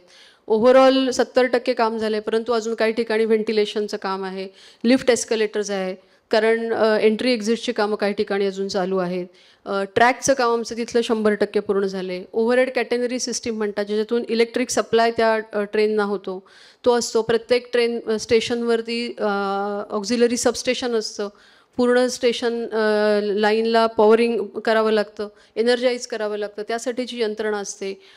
नंतर फायर फायटिंग यंत्रणा असते. आतमध्ये सगळे एअर कंडिशनिंग असतं. टनेलच्या 2 टनेलना जोडणारे अनेक क्रॉस पॅसेजेस असतात, त्यांना कंट्रोल करावं लागतं. अशी भरपूर कामं याच्यामध्ये असतात. ती सगळी कामं आता म्हणजे ती कामं पूर्ण करण्याची अशी लगीनघाई आता या प्रकल्पामध्ये चालू आहे. साधारण डिसेंबरपर्यंत आमची बरीचशी कामं पूर्ण होऊन लाईनचं जे फुल ट्रायल ज्याला आपण म्हणतो किंवा running from Aarey to BKC हे चालू होईल आणि त्यानंतरच्या 1-2-3 महिन्यामध्ये हा प्रकल्प खऱ्या अर्थाने आपण कमिशन करू शकू. कारण कमिशनिंगचे पण बरेच टप्पे आहेत. ट्रेन ट्रायल, RDSO ट्रायल, मग इंटिग्रेटेड ट्रायल, मग जो हे आहे असतो सेफ्टी कमिशनर असतो त्यांचं सर्टिफिकेशन, त्यासाठी त्यांचं म्हणजे सगळे सेफ्टीचे नॉर्म आम्ही सॅटिस्फाय करतो की नाही हे बघणं, हे सगळं याच्यामध्ये आहे. ती कामं आत्ता त्याच्यात चालू आहेत आणि लवकरात लवकर मेट्रोचा पहिला टप्पा पूर्ण होईल आणि पुढच्या वर्षाच्या मध्यापर्यंत दुसरा टप्पाही पूर्ण होईल. अशा पद्धतीने आम्ही कामाचं नियोजन करतो आहे. त्या दुसऱ्या टप्प्यामध्ये सुद्धा काही स्टेशनची कामंही खूप ॲडव्हान्स स्टेजमध्ये आहेत. काही ठिकाणी जसं गिरगाव काळबादेवी विशेषतः, इथे आपल्याला पूर्ण जमीन संपादन करून मग काम करावं लागलं आणि तिथंही आपल्याला ही NATM जी किचकट मेथड आहे ती वापरावी लागली आणि त्याच्यामुळं तिथली कामं थोडीशी मागं आहेत बाकीच्या ॲव्हरेजपेक्षा. म्हणून तो दुसरा टप्पा सुरू करायला एक 6 ते 7 महिने आम्हाला अजून जास्त लागणार आहेत. पण 2024मध्ये ही मेट्रो म्हणजे जवळजवळ 6 वर्षात ते 6 ते 7 वर्षानंतर ही मुंबईकरांच्या सेवेमध्ये निश्चितपणे येईल. पण जेव्हा पूर्ण होईल तेव्हा ती खऱ्या अर्थाने नागरिकांना पूर्णपणे एक अतिशय वेगवान किंवा कम्फर्टेबल ज्याला आपण म्हणतो सुखकर असा प्रवास देणारी ही नवीन जीवनवाहिनी बनणार आहे, ह्याच्यामध्ये कुठलीही शंका नाही. कारण असे एरियाज ह्या मेट्रोने कनेक्ट केलेले आहेत की जिथं आज कुठलीही रेल्वेची किंवा पब्लिक ट्रान्सपोर्टची कनेक्टिव्हिटी नाही. त्यामुळे जेव्हा लोकसत्ताच्या सुरुवातीच्या प्रस्तावनात त्यांनी म्हटलं की हा नवीन इतिहास आहे, कारण आपण अशा अनेक अनकनेक्टेड भागांना कनेक्ट करणार आहोत. त्यामुळे आमचं मोटोच असं आहे की कनेक्टिंग द अनकनेक्टेड, आणि हे याच्यामध्ये खूप महत्त्वाचं आहे. आणि त्याच्यामुळे जेव्हा एखादी नवीन वाहतूक व्यवस्था शहरामध्ये येते तेव्हा त्याच्या अनुषंगाने अनेक बदल होतात. तिथल्या इकॉनॉमिक ॲक्टिव्हिटीवर परिणाम होतो, तिथल्या बऱ्याच गोष्टींवर त्याचा परिणाम होत असतो. आणि त्याचा एक भाग म्हणजे आपल्याला इंटिग्रेटेड प्लॅनिंग करणंसुद्धा खूप गरजेचं आहे. आपण ते नुसतीच वाहतूक व्यवस्था ठेवली आणि then you leave it open for development, तर तसंही होता कामा नये. त्याच्यामुळे मग ट्रान्झिट ओरिएंटेड डेव्हलपमेंट ही कॉन्सेप्ट आता सर्व स्तरावरती रुजती आहे की ज्याच्यामध्ये शासनाने ह्या मेट्रो कॉरिडॉरमुळं किंवा त्याच्या असलेल्या स्टेशनमुळं होणारी जी डेव्हलपमेंट आहे, म्हणजे जी विलिनिली तुमचं त्याच्यावर काही नियंत्रण नाही, ती येणारच आहे, त्या डेव्हलपमेंटला कसं रेग्युलेट करायचं, स्टेशनजवळ कशा पद्धतीने अफोर्डेबल हाऊसिंग असलं पाहिजे जेणेकरून ते लोक मेट्रोचा वापर जास्त करतील, मेट्रोही व्हायबल होईल आणि लोकांना पुन्हा लास्ट माईल कनेक्टिव्हिटीसाठी वेगळं काही घ्यावं लागणार नाही. जगातल्या अनेक शहरांनी असे प्रयोग केलेले आहेत आणि ते आपणही कसे चांगल्या पद्धतीने करू शकू ह्याच्यावर आता केंद्र शासनाच्या राज्य शासनाच्या स्तरावर चर्चा चालली आहे. त्याची धोरणं तयार होत आहेत. त्या धोरणांची अंमलबजावणी होण्यासाठी डेव्हलपमेंट कंट्रोल रेग्युलेशनमध्ये या सगळ्यांचा एक संदर्भ दिला जातो आहे. हे सुद्धा आपल्याला केलं जातं आहे. अजून एक महत्त्वाचं म्हणजे मेट्रो लाईन ओपन झाल्यानंतर जे इंटरचेंजेस आहेत इतर कॉरिडॉर बरोबरची कनेक्टिव्हिटी सुद्धा आम्हाला करावी लागेल. कारण तुम्ही सेंट्रल रेल्वेला आम्ही CST ला कनेक्ट करू, वेस्टर्न रेल्वेला चर्चगेट किंवा बॉम्बे सेंट्रल आहे, मेट्रो लाईन 1ला मरोळ आहे, मेट्रो लाईन 2ला BKC आहे, मेट्रो लाईन 6ला आरेजवळ त्यांचं स्टेशन आहे. ही सगळं एकमेकांना कनेक्ट होणार आहे. कधी कधी असं होतं की मेट्रो जेव्हा एक कॉरिडॉर सुरू होतो तेव्हा त्याचा तेवढी रायडरशिप लगेच येत नाही. कारण मेट्रोचा अर्थच आहे की नेटवर्क, आणि नेटवर्क जोपर्यंत पूर्ण होत नाही, हे सगळे कॉरिडॉर्स कुठल्या ना कुठल्या पद्धतीने एकमेकांना जोडले जात नाही तोपर्यंत त्याचा 100% वापर होत नाही. आणि त्यामुळे ते तातडीने करण्याची गरज असते. पण तो एक खूप असा, जेव्हा शहरच नव्याने विकसित होतं, नवीन काही आपण इन्फ्रास्ट्रक्चर शहराचं डेव्हलप करतोय, त्यावेळेला ती खूप इंटेन्स असं इंटरव्हेन्शन होतं आणि ते लोकांना त्रासदायक सुद्धा ठरतं. पण हे लक्षात घेतलं पाहिजे की एका अर्थाने भविष्य घडवतोय आणि जगातली सगळी शहरं या प्रोसेसमधून गेलेली आहेत. लंडनसारखं शहर आहे, टोकियो आहे, टोकियोचं जर पूर्ण मेट्रोपॉलिटन एरिया घेतला तर त्याच्यामध्ये जवळजवळ 1000 किलोमीटरचं मेट्रो नेटवर्क आहे. आणि हे सगळं इतकं जोडले की टोकियो शहराची लोकसंख्या ही मुंबईच्यापेक्षा खूप जास्त आहे. जगातलं सगळ्यात जास्त लोकसंख्येचं शहर आहे. पण शहरात फिरताना तुम्हाला जाणवतच नाही, कारण 90% शहर हे जमिनीखाली असतं. ते वर तुम्हाला कुठल्याही दुसऱ्या प्रकारची वाहतूक आपल्याला दिसत नाही. अतिशय शांत, कारण सगळे, आणि त्यांचं जे ज्या पद्धतीने त्यांनी ट्रान्झिट ओरिएंटेड डेव्हलपमेंट केली आहे की एकदा तुम्ही मेट्रोच्या नेटवर्कमध्ये गेला की तुमची सगळी कामं तुम्ही तिथूनच करून पूर्ण होऊ शकता. हाँगकाँगमध्ये सुद्धा ही स्थिती आहे. आपल्याला तिथंपर्यंत जायला वेळ लागेल, पण आपल्याला आधी आपलं ट्रान्सपोर्ट नेटवर्क वाढवावं लागेल, जास्त कपॅसिटी तयार करावी लागेल, आणि सगळ्यात महत्त्वाचं म्हणजे नागरिकांना पर्याय द्यावे लागतील. पर्याय दिले आणि त्यांना they should have the freedom of choice, की मला आत्ता म्हणजे फक्त मेट्रोज करा, रस्ते करू नका, किंवा रस्ते करा मेट्रो करू नका, असं आपल्याला करता येणार नाही. Will have to give a bouquet of various transportation options to people. कारण शहरामध्ये लोक राहतात, व्यवसाय असतात, सर्व्हिसेस असतात, त्या सगळ्यांना केटर होईल. शहराचं जे भविष्यातलं व्हिजन आहे ते पूर्ण होण्यासाठी म्हणून आपल्याला हे ट्रान्सपोर्ट इन्फ्रास्ट्रक्चर उभं करावं लागतं. त्यामुळे त्याला जोडून मग दुसरा भाग येतो, मग रस्ते कशासाठी पाहिजेत.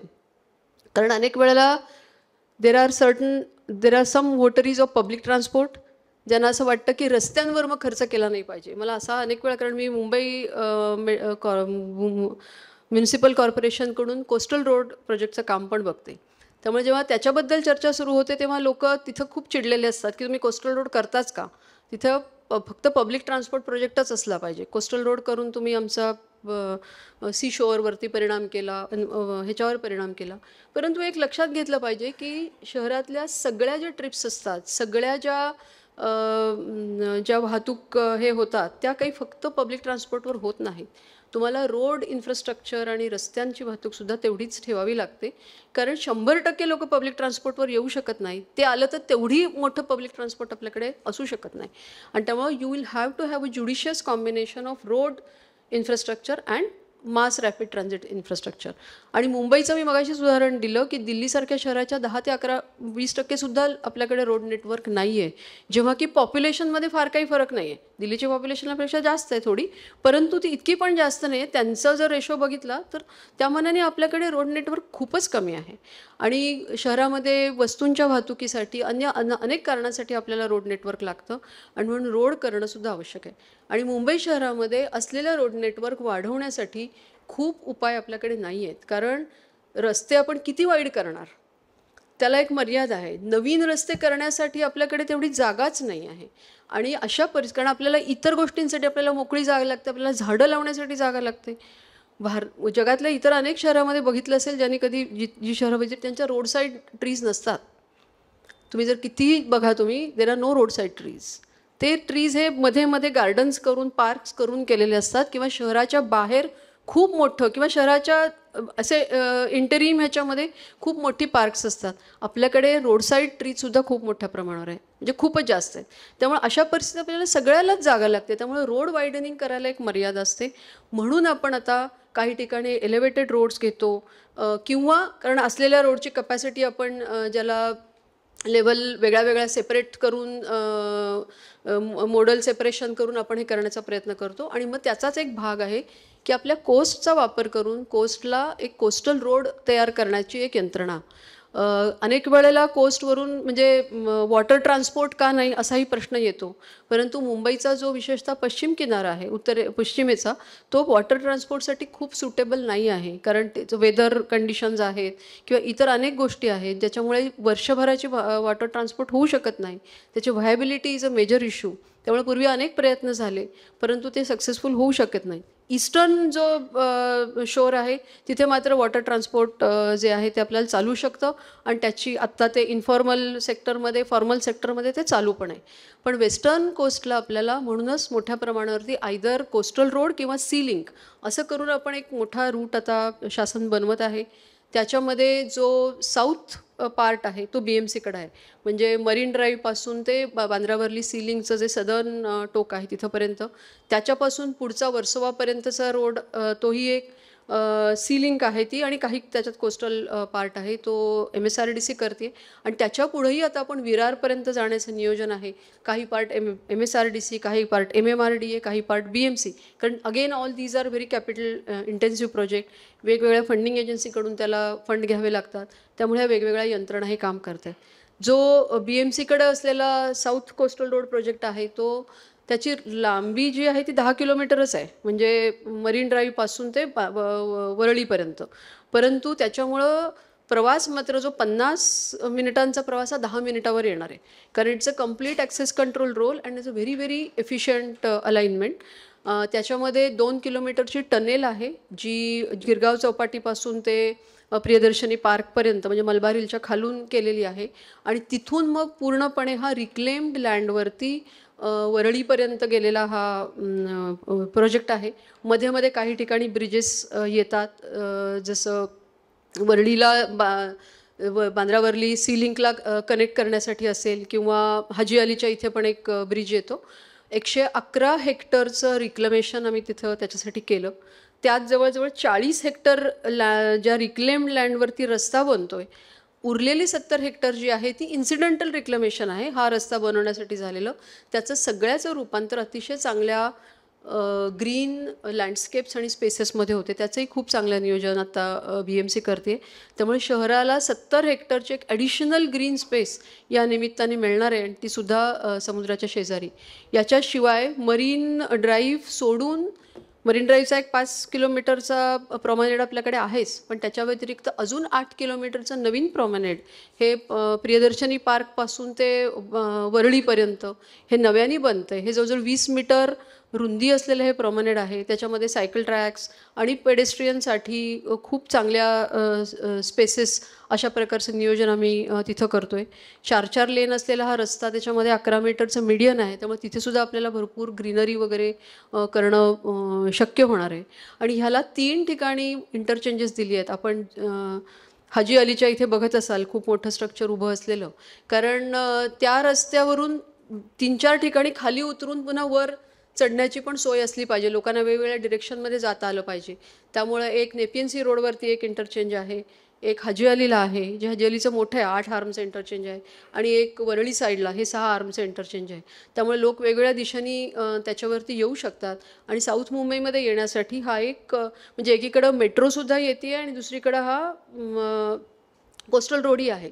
त्यामुळे साऊथ मुंबईच्या त्या टोकाकडं येत असताना आपल्याला तिथला जो प्रवास आहे, अदरवाईज जे पूर्ण चोकोब्लॉक ट्रॅफिक असतं ते सगळं डिस्पर्स होण्यासाठी त्याचा मोठा वापर होणार आहे. आणि मेट्रो लाईन 3चं वैशिष्ट्य असं आहे की CST आणि चर्चगेट यांच्या पुढे पण आमचे 4 स्टेशन्स आहेत.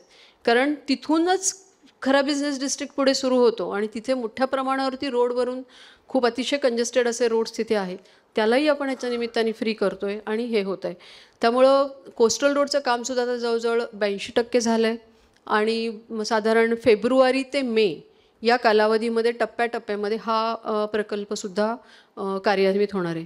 त्यामुळे मुंबईचं आणि MMRचं जर साधारण चित्र भविष्यातलं आपण बघितलं तर हे मेट्रोचं नेटवर्क जे वेगवेगळ्या टप्प्यात म्हणजे 2024मध्ये मेट्रो लाईन 3 कंप्लीट होईल.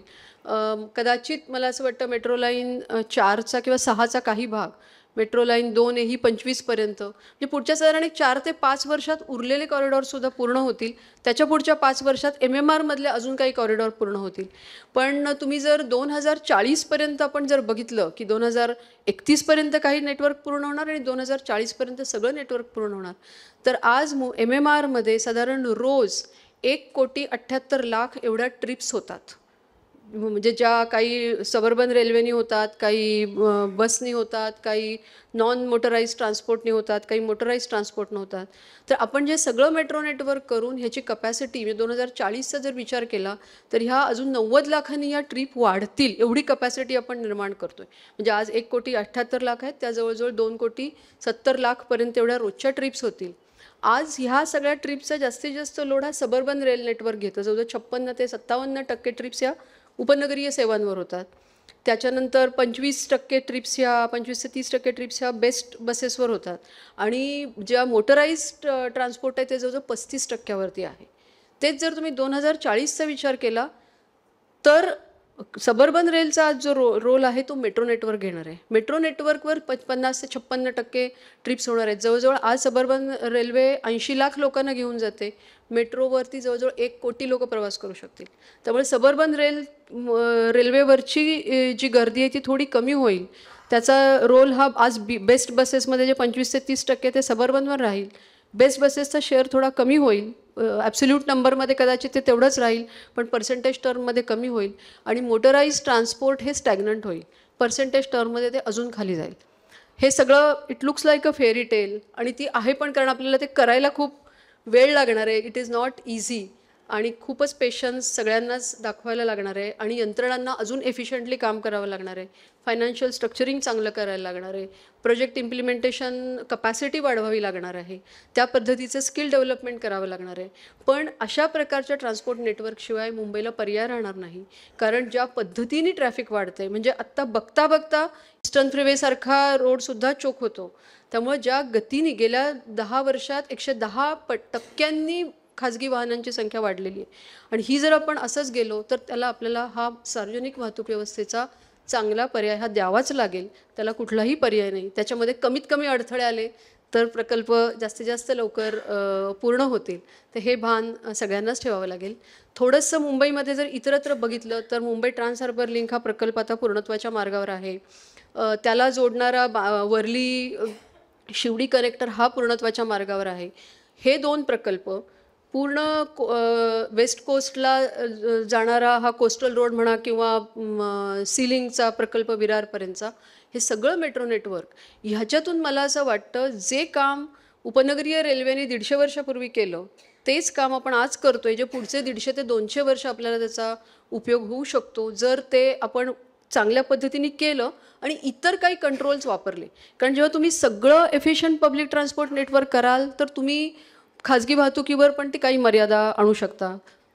इतर कितीतरी असे उपाय आहेत जे सिंगापूरसारखं शहर आहे, हाँगकाँगसारखं शहर आहे. सिंगापूरमध्ये तर तुम्हाला माहिती आहे की खाजगी वाहनं विकत घेणं हे तिथे ऑप्शन होतो लायसन्सचा. म्हणजे तिथे तुम्हाला कोणालाही जाऊन आपल्याला घेता येत नाही. It is very very expensive. There is a concept of congestion charge. तुम्ही ठराविक एरियामध्ये गाडी घेऊन गेलं तर तुम्हाला खूप जास्त पैसे द्यावे लागतात. हाँगकाँगसारख्या शहरामध्ये इतकं नेटवर्क त्यांनी ह्याचं केलेलं आहे सगळ्या मेट्रोचं आणि मेट्रो स्टेशनच्या भोवतीच डेव्हलपमेंट केली आहे की तिथं पार्किंगची फॅसिलिटीज नाही. 7 घरांच्या 8 घरांच्या मागे एक पार्किंग केलं जातं. त्यामुळे you can imagine how expensive the parking. Sometimes parking is more expensive than the house which you buy. तर अशा प्रकारचे उपाय तुम्हाला करावे लागतील नंतर खाजगी वाहनांची संख्या कमी करण्यासाठी, ज्याच्यात पॉझिटिव्ह इन्सेंटिव्ह असतील, निगेटिव्ह इन्सेंटिव्ह असतील. पण ह्या सगळ्या स्टेजला जाण्याआधी तुमच्या शहराचं पब्लिक ट्रान्सपोर्ट नेटवर्क हे खूप चांगलं, खूप एफिशियंट, खूप कार्यक्षम आणि सगळीकडं पसरणारं ऑल परव्हेसिव्ह असं असलं पाहिजे. सगळ्या भागामध्ये जाणारं असलं पाहिजे. लास्ट माईल कनेक्टिव्हिटीचा विचार केला पाहिजे. आणि आपण सुदैवाने त्या ट्रॅकवर आहोत, त्या मार्गावर आहोत. त्यालाच अजून स्ट्रेंगन करण्याची, त्याला अजून रोबस्ट करण्याची गरज आहे. Yes these are very testing times. खूप पेशन्स लोकांचा बघितला जातो. परंतु sometimes you have to sacrifice for a better future. ते आपल्याला सगळ्यांना थोडं आता करावं लागतं आहे. त्याच्या अनुषंगिक इतर अनेक मुद्दे आहेत, पण मला असं माहिती आहे की ते प्रश्नांमध्ये येणार आहेत. त्यामुळं त्याची उत्तरं मी त्यावेळेला देते. पुन्हा एकदा इथं मला बोलवल्याबद्दल आणि माझं बोलणं ऐकून घेतल्याबद्दल आपल्या सगळ्यांचे आभार मानते. धन्यवाद. धन्यवाद मॅडम, खूप खूप आभार. कसं होतं की मेट्रोचं एक स्थानक ते दुसरं स्थानक इथे आपण जेव्हा प्रवास करतो तेव्हा मला वाटतं 3-3.5 मिनिटामध्ये एका स्थानकातून दुसऱ्या स्थानकापर्यंत पोहोचतो. त्यापेक्षा काही अधिक वेळ लागत नाही आणि तो वातानुकूलित प्रवास असतो, त्यामुळे आपल्याला बरं वाटतं. पण ह्या प्रवासाच्या मागे पुढे आजूला बाजूला वर खाली इतकं सगळं आहे हे आज कळलं. आणि हे भन्नाट आहे म्हणजे. आणि यातला सगळ्यात महत्त्वाचा जो भाग आहे, हे सक्षमपणे हाताळणारी जी महिला आहे ती आज आपल्यासमोर बसलेली आहे. हेही सोपं नाही आहे, हेही सोपं नाही. आपल्याला कल्पना असेल ह्या सगळ्या गोष्टींची. मी निवेदनामध्ये सुरुवातीला म्हटलं होतं की एक नवा इतिहास लिहिला जाईल, तर नव्या इतिहासाचं पान कसं असेल ते त्यांनी सांगण्याचा प्रयत्न केला. पण इतिहासाच्या पलीकडे भूगोलसुद्धा महत्त्वाचा आहे. प्रत्यक्ष भौगोलिक स्थितीमध्ये आपल्याला काही प्रश्न असतात. हे काय प्रश्न आहेत, तर ते प्रश्न आपल्यासमोर मांडण्यासाठी मी लोकसत्ताच्या मुंबई ब्युरो चीफ रसिका मुळे आणि सहाय्यक संपादक विकास महाडिक यांना विनंती करतो त्यांनी कृपया व्यासपीठावरती यावं. आपण आता प्रश्नोत्तरांना सुरुवात करूया. मला वाटतं वाचकांचे, प्रेक्षकांचे प्रश्न आपल्यापर्यंत आलेले आहेत, तेही आपण ह्याच्यामध्ये घेऊया. धन्यवाद. शहरं वाढतात किंवा वसाहती होतात त्या नदीच्या भोवती होतात. मुंबई मात्र रेल्वे किंवा वाहतूक सुविधांच्या भोवती वाढते. त्यामुळे आत्ता पूर्वीपर्यंत रेल्वे होती, स्टेशन्स होती, आता त्याच्यात येत्या काळात मेट्रोची भर आहे. त्यांनीही त्याचा एक छान आराखडा आत्ता आपल्यासमोर मांडला. पण तो आराखडा मांडल्यानंतरही काही प्रश्न जे आपल्याला आमच्याच माध्यमातून काही वेळा माहिती मिळत असते बातम्यांमधून, किंवा काही आपण जे बघत असतो त्यातून पडतात. आणि असे बरेच सारे प्रश्न माझ्याकडे आलेत. आमचेही काही प्रश्न आहेत. आपण प्रश्नोत्तरांना सुरुवात करूया. एक, तुम्ही आत्तापर्यंत बहुतेक इतिहास आणि पहिल्या आराखड्यापासून मेट्रोचं आत्तापर्यंतचं कामाचं हे मांडलं. त्यातला महत्त्वाचा मुद्दा कायम चर्चेत येतो तो त्याचा कॉस्ट बेनिफिट रेशो. की आपल्याकडे आत्ता आपण खर्च किती करतोय आणि त्यातून मिळणारं उत्पन्न किंवा हे प्रोजेक्ट व्हायबल होण्यासाठीचं काही आर्थिक रचना आराखडा हा कसा असेल, हे कसं परवडणार. मेट्रोचं जेव्हा नियोजन केलं जातं त्याचा डिटेल प्रोजेक्ट रिपोर्ट बनवला जातो तेव्हा त्याच्यामध्ये त्याची असेसमेंट ही 2 पद्धतीने केली जाते. एक असतो economic internal rate of return आणि एक असतो फायनान्शियल रेट ऑफ रिटर्न. फायनान्शियलमध्ये नॉर्मल बिझनेसमध्ये जे होतं की आमची एवढी इन्व्हेस्टमेंट झाली, एवढी ऑपरेटिंग कॉस्ट आहे, त्याच्यावर एवढा रिटर्न मिळायला पाहिजे.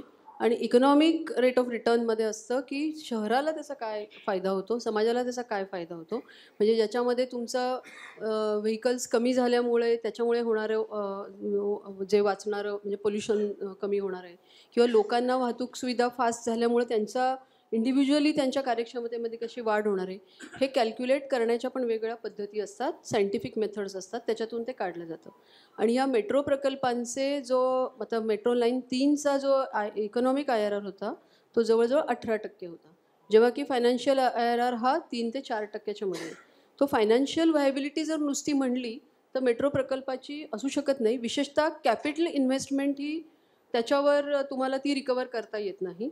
ऑपरेटिंग हे मात्र तुम्ही एफिशियन्सीने मॅनेज करू शकता. म्हणजे तुमचं ऑपरेशनल रेव्हेन्यू आणि ऑपरेशनचा जो खर्च आहे किंवा डेट सर्व्हिसिंग आहे ते तुम्ही मॅनेज करू शकता. तेही सगळ्या मेट्रोना लगेच शक्य होत नाही, कारण मुंबईसारखं शहर आहे ज्याला पब्लिक ट्रान्सपोर्टची सवयच आहे.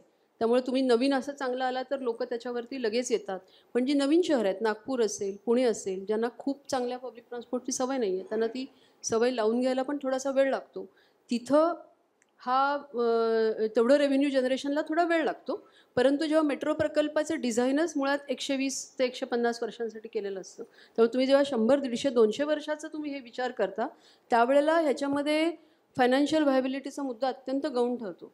तुम्ही आता कसा त्याला करता, म्हणूनच मेट्रो प्रकल्पाचा जे फंडिंग आहे ते आपण जे जायका असेल किंवा KFW असेल किंवा ह्या अशा प्रकारच्या ज्या यंत्रणा ज्या कमी दरामध्ये आपल्याला लोन अवेलेबल करून देतात, मोरेटोरियम असतो, रिपेमेंट पिरियड खूप जास्त असतो, त्याच्यातून तुम्हाला त्याची फायनान्सिंग मॅनेजमेंट करावी लागते. हे टफ आहे. आणि काही ठिकाणी जिथं ऑपरेटिंग लॉसेस असतात तिथे गव्हर्नमेंटला वेगवेगळ्या पद्धतीने ते भरून द्यावे लागतात. जसं मुंबईमध्ये स्टॅम्प ड्युटीवरती सरचार्ज लावला आहे त्याच्यातून, कारण शेवटी मेट्रो लीड्स टू डेव्हलपमेंट आणि त्याचे फायदे इतर अनेक जणांना होत असतात. त्याचा काही शेअर जर if it is ploughed back in this kind of a common transport fund किंवा किटी, तर त्याच्यातून ह्या प्रकल्पांची व्हायबिलिटी वाढवता येते. पण सार्वजनिक वाहतूक व्यवस्थेच्या ह्याच्यामध्ये व्हायबिलिटीपेक्षा त्याचे लार्जर इकॉनॉमिक बेनिफिट्स हे बघणं फार अत्यंत याला महत्त्वाचं असतं. जोडून एक वाचकांमधून आलेला प्रश्न आहे, सुधाकर मेस्त्री यांनी विचारला याला. हे सगळं तुम्ही सांगितलं तरी आम्हाला नेहमीचा प्रश्न असतो, मग ह्याच्यात तिकिटाचा भार आमच्यावर पडणार आहे का, काय होणार आहे? तिकिटाचा भार निश्चित पडणार. याचं कारण असं आहे की शेवटी चांगली सर्व्हिस घ्यायची असेल तर तुम्हाला सबर्बन रेल्वेच्या तिकिटामध्ये ती देताच येणार नाही. परंतु तिकीट दर एवढाही जास्त नसतो की तो लोकांना परवडणार नाही. कारण ह्याच्यामध्ये तुम्हाला रेव्हेन्यू मॅक्झिमायझेशनचं हे वापरायचं आहे का, कारण रेव्हेन्यू तुम्ही तिकीट दर जास्त ठेवून पण रेव्हेन्यू मिळवू शकता. तिकीट दर जास्त ठेवा, ठराविक लोक येतील. किंबहुना अनेक एलिट भागातले लोक आम्हाला म्हणतातच की तुम्ही तिकीट दर जास्त ठेवा जेणेकरून आम्हीच फक्त प्रवास करू शकू. तर तसंही असतं, परंतु तसं करून चालत नाही. कारण आपण ही मुळात ही सारी वाहतूक व्यवस्था लोकांनी त्याच्यावर यावं, रस्त्यावरची गर्दी कमी व्हावी यासाठी असतो. त्यामुळे तिकीट दर अशा पद्धतीने ऑप्टिमम ठेवलेला असतो की तो लोकांनाही परवडेल. पण या अशा प्रकारच्या प्रोजेक्टचा जो ऑपरेशनल एक्सपेंडिचर आहे तो पण भरून निघेल. कारण शेवटी तुम्हाला एअर कंडिशन स्टेशन अंडरग्राऊंड चालवायचे आहे तर तोही भरला पाहिजे, प्रकल्पच म्हणजे हे चालला पाहिजे. मला त्याला जोडून एक प्रश्न आहे की आपण काय करतोय मग, असं जर खर्च खूप होतोय तर त्याच्यासाठी मुंबई मेट्रो एक वेगळं काही हे करणार आहे का, काही कमर्शियल इमारती किंवा कमर्शियल अँगल उभं करणार आहे का? त्याच्यामध्ये 2 भाग असतात. एक म्हणजे फेअर बॉक्स रेव्हेन्यू म्हणतो आम्ही त्याला, ज्याच्यातून फेअर बॉक्स म्हणजे तिकिटामधून येणारा रेव्हेन्यू, आणि एक अजून प्रकार असतो non fare box revenue. Non fare box revenue सध्या भारतामध्ये जर बघितलं, दिल्ली मेट्रो ही एक एस्टॅब्लिश्ड मेट्रो आहे, तर साधारण त्यांचा 15 ते 20% रेव्हेन्यू हा नॉन फेअर बॉक्समधून येतो. परंतु तिथंपर्यंत जायला त्यांना बरेच इनेबलर्स लागतात. दिल्ली मेट्रोला दिल्लीमध्ये काही जागा मिळाल्या, स्टेशनच्या वरती डेव्हलपमेंट करता आली, स्टेशनच्या परिसर, त्यामुळे त्याच्यातून त्यांचं रेंटल इन्कम वगैरे जास्त आहे. मुंबई शहरामध्ये हे पण खूप मर्यादा आहे. विशेषतः पूर्णपणे अंडरग्राऊंड असलेल्या मेट्रोमध्ये आपल्याला मेट्रोवरती काही डेव्हलपमेंट करता येत नाही, कारण तुम्ही अंडरग्राऊंड जर खूप एरिया तयार करायला गेलं त्याचा खर्च जास्त असतो. त्यामुळे ती एक मर्यादा आहे. पण तरीसुद्धा there are some avenues of non fare box revenue जो आपल्याला एक तर ॲडव्हर्टिजमेंट राईट्स असतात स्टेशनमध्ये सुद्धा. मुंबईमध्ये ते नरिमन पॉईंटच्या इथे काही बऱ्याच ठिकाणी पूर्ण ह्याच्यामध्ये आम्ही करतोय. नंतर नेमिंग राईट्स, आम्ही स्टेशन नेमिंग राईट्स मध्ये हे मिळवलेलं आहे. आम्हाला काही ठिकाणी जागा मिळाल्या आहेत, जसं कप परेडमध्ये आम्ही एक लेअर पार्किंगसाठी म्हणून एक केला, तर तिथे आम्हाला काही कमर्शियल मिळाले. सिद्धिविनायक स्टेशनमध्ये एक मेझनीन फ्लोअर निघाले, तिथे मिळालं आहे. BKCमध्ये मिळाले. तर जिथे जिथे आम्हाला अशा काही निश एरियाज मिळाले की जे आम्ही कमर्शियली वापरू शकू ते आम्ही केलेले आहेत. आम्हाला एक विधान भवन स्टेशनचा एक प्लॉट मिळालेला आहे, जिथे आम्ही पण त्याचा तो म्हणजे त्याला असं म्हणू की त्याचा जो येणारा पैसा आहे तो आम्हाला प्रोजेक्टच्या कॉस्टमध्येच घालावा लागणार आहे. पण there are certain avenues which will give you some non fare box revenue, आणि ते तुम्हाला जसं तुम्ही ऑपरेशन मेंटेनन्स कराल पुढच्या अनेक वर्षात अनेक इनोव्हेटिव्ह वेज तुम्हाला मिळणार आहेत. And you will have to run the company in a very very efficient manner so that you keep your losses low आणि try to maximise your profit by giving a very very efficient service. हे आपल्याला बघावं लागेल. नक्कीच नक्की. एक आत्ता तुम्ही मगाशी बोलताना हा मुद्दा मांडलात की अगदी शेवटच्या टप्प्यापर्यंत पोहोचण्यासाठी मेट्रो स्टेशनपासून तशी वेळ येणार नाही, कारण स्टेशन जवळ आहेत. पण हे सगळं नेटवर्क उभारायला पूर्णपणे आपण 2040 म्हणतो, तोपर्यंत काय करायचं? आत्ता मेट्रोपासून उतरल्यानंतर मुळातच असलेल्या पसरलेल्या शहरात ही नवी व्यवस्था येते, तेव्हा त्या व्यक्तीने त्याच्या घरापर्यंत किंवा त्याच्या इप्सित स्थळी पोहोचण्यासाठी काय सुविधा? ह्याच्यावरही पुष्कळ चर्चा चालू आहे. जसं म्हणतं की हळूहळू मार्ग निघत जातात. दिल्लीमध्ये सुरुवातीला हे प्रश्न आले, कारण दिल्लीमध्ये ते कल्चर नव्हतं रिक्षांचं वगैरे. आता तिथे प्रत्येक स्टेशनच्या बाहेर रिक्षा, आणि हे DMRCने प्रमोट केलं आहे त्यांना. सुरुवातीला तर ते मिनी बसेस पण चालवायचे. आता मुंबईमध्ये आपल्याला काही तुम्ही मल्टिपल प्लेयर्स असू शकत नाहीत, परंतु will have to coordinate with जसं BST बरोबर कोऑर्डिनेट करून लास्ट माईल कनेक्ट. कारण BSTला पण सगळे आपलं रूटचं सगळं रिप्लॅनिंग करावं लागणार आहे, नव्याने रूट शोधावे लागणार आहेत. त्यामुळे जिथं स्टेशन येतात तिथून लास्ट माईल कनेक्टिव्हिटीसाठी ते त्यांचं रिरूटिंग करू शकतात का, थोड्या लहान साईजच्या बसेस जाऊ शकतात का, जे ऑटोवाले आहेत, टॅक्सीवाले आहेत, त्यांचं आपण स्टेशन एरियामध्ये त्यांच्यासाठी जागा कशी ठेवू शकतो, अजून इलेक्ट्रिकल ह्याच्यावरच्या कनेक्टिव्हिटीचे नवीन नवीन बऱ्याच बाईक्स येत आहेत, वाहनं येत आहेत, यांना कसा वापर करता येईल. तर ह्या सगळ्याचा विचार आम्ही आता करतोय. मुंबईमध्ये त्याच्यावरती मर्यादा पण खूप आहेत स्टेशन एरिया प्लॅनिंग करायला, परंतु जे काही सध्याचे रिसोर्सेस अवेलेबल आहे, hour one team is fully working on that. आणि गव्हर्नमेंट ऑफ इंडिया याच्यावरती खूप स्ट्रेस करतं. नॅशनल लेवलला पण ह्याच्यावरती कंटिन्युअस मीटिंग्स होत असतात, पॉलिसी ठरत असते. त्यामुळं याच्यासाठी कॉन्शियस एफर्ट्स केले जात आहेत. प्रत्येक स्टेशनसाठी हे वेगळे वेगळे आहेत आणि आम्ही त्याच्यामध्ये बऱ्याच संस्थांना इन्व्हॉल्व करून प्रत्येक स्टेशनचा हा जो लास्ट माईल कनेक्टिव्हिटीचा ह्याचं नियोजन आम्ही आता कॉन्शियसली करतो आहे. आणि ते कायमस्वरूपी ते इव्हॉल्व्ह होत राहील. म्हणजे एकदा केलं म्हणून ते झालं असं नाही. जसजशी लोकांची डिमांड येईल तसं त्याच्यामध्ये इव्हॉल्व्ह करत राहू. मॅडम, तुम्ही 2008ला MMRD जॉईन केलीत आणि तेव्हापासून गेली 15-20 वर्ष इन्फ्रास्ट्रक्चर हे सगळं ट्रान्सपोर्ट वगैरे पाहत आहे. आणि तुम्ही तुमच्या भाषणात बोलून गेलात की झालं आता ट्रॅफिकचा प्रश्न सुटला असं वाटतंय, पण तो कधीच संपत नाही. तुम्हाला वाटतं की ही अशी एक अजून मेट्रो केली किंवा मेट्रो मोनो केल्यानंतर पण हे प्रश्न सुटणार आहेत किंवा त्याच्यासाठी अजून काय करावं लागेल? नाही, पूर्ण नेटवर्क उभं राहिल्यानंतर हे प्रश्न निश्चितपणे सुटणार आहेत. परंतु मी जसं मगाशी म्हटलं, नुसतं नेटवर्क उभं करून नाही तर लोकांना त्या नेटवर्कपर्यंत आणणं, त्यांना तेवढी एफिशियंट सर्व्हिस देऊन त्या नेटवर्कची सवय लावणं, रादर व्यसन लावणं, हे फार महत्त्वाचं आहे. कारण आणि ते करण्यासाठी जे काही करावं लागेल ते तेवढ्या पद्धतीने करावं लागेल. आणि त्याच्यामध्ये लास्ट माईल कनेक्टिव्हिटीचा प्रश्न सोडवायला लागेल आणि एंड टू एंड कनेक्टिव्हिटी. मग त्याच्यामध्ये काही सॉफ्टवेअर इंटरव्हेन्शन्स करावी लागतील. जसं आता NCMC card, national common mobility card हा जो प्रकार आहे, आम्ही पण बँकेबरोबर टायअप केलेलं आहे. हे कार्ड एक अशी थोडीशी जादूची कांडी आहे की ज्याच्यामध्ये तुम्ही ते कार्ड कुठल्याही सिस्टीमवरती चालू शकता. म्हणजे आज तुम्हाला प्रत्येक मेट्रो स्टेशनवर जाऊन मला परत तिकीट काढायचं आहे असं करण्याची गरज नाही आहे. तर हा एक सिम्पल इंटरव्हेन्शनसुद्धा लोकांना मेट्रो किंवा या सगळ्या नेटवर्कवर आणतं. आणि तेच कार्ड BEST बसेसमध्ये पण चालेल, तेच ह्याच्यामध्ये चालेल. हा एक भाग आहे. दुसरं, कितीतरी गोष्टी करता येतील जी आता नवीन ॲप्स आहेत ज्याच्यामधून people can plan their journey.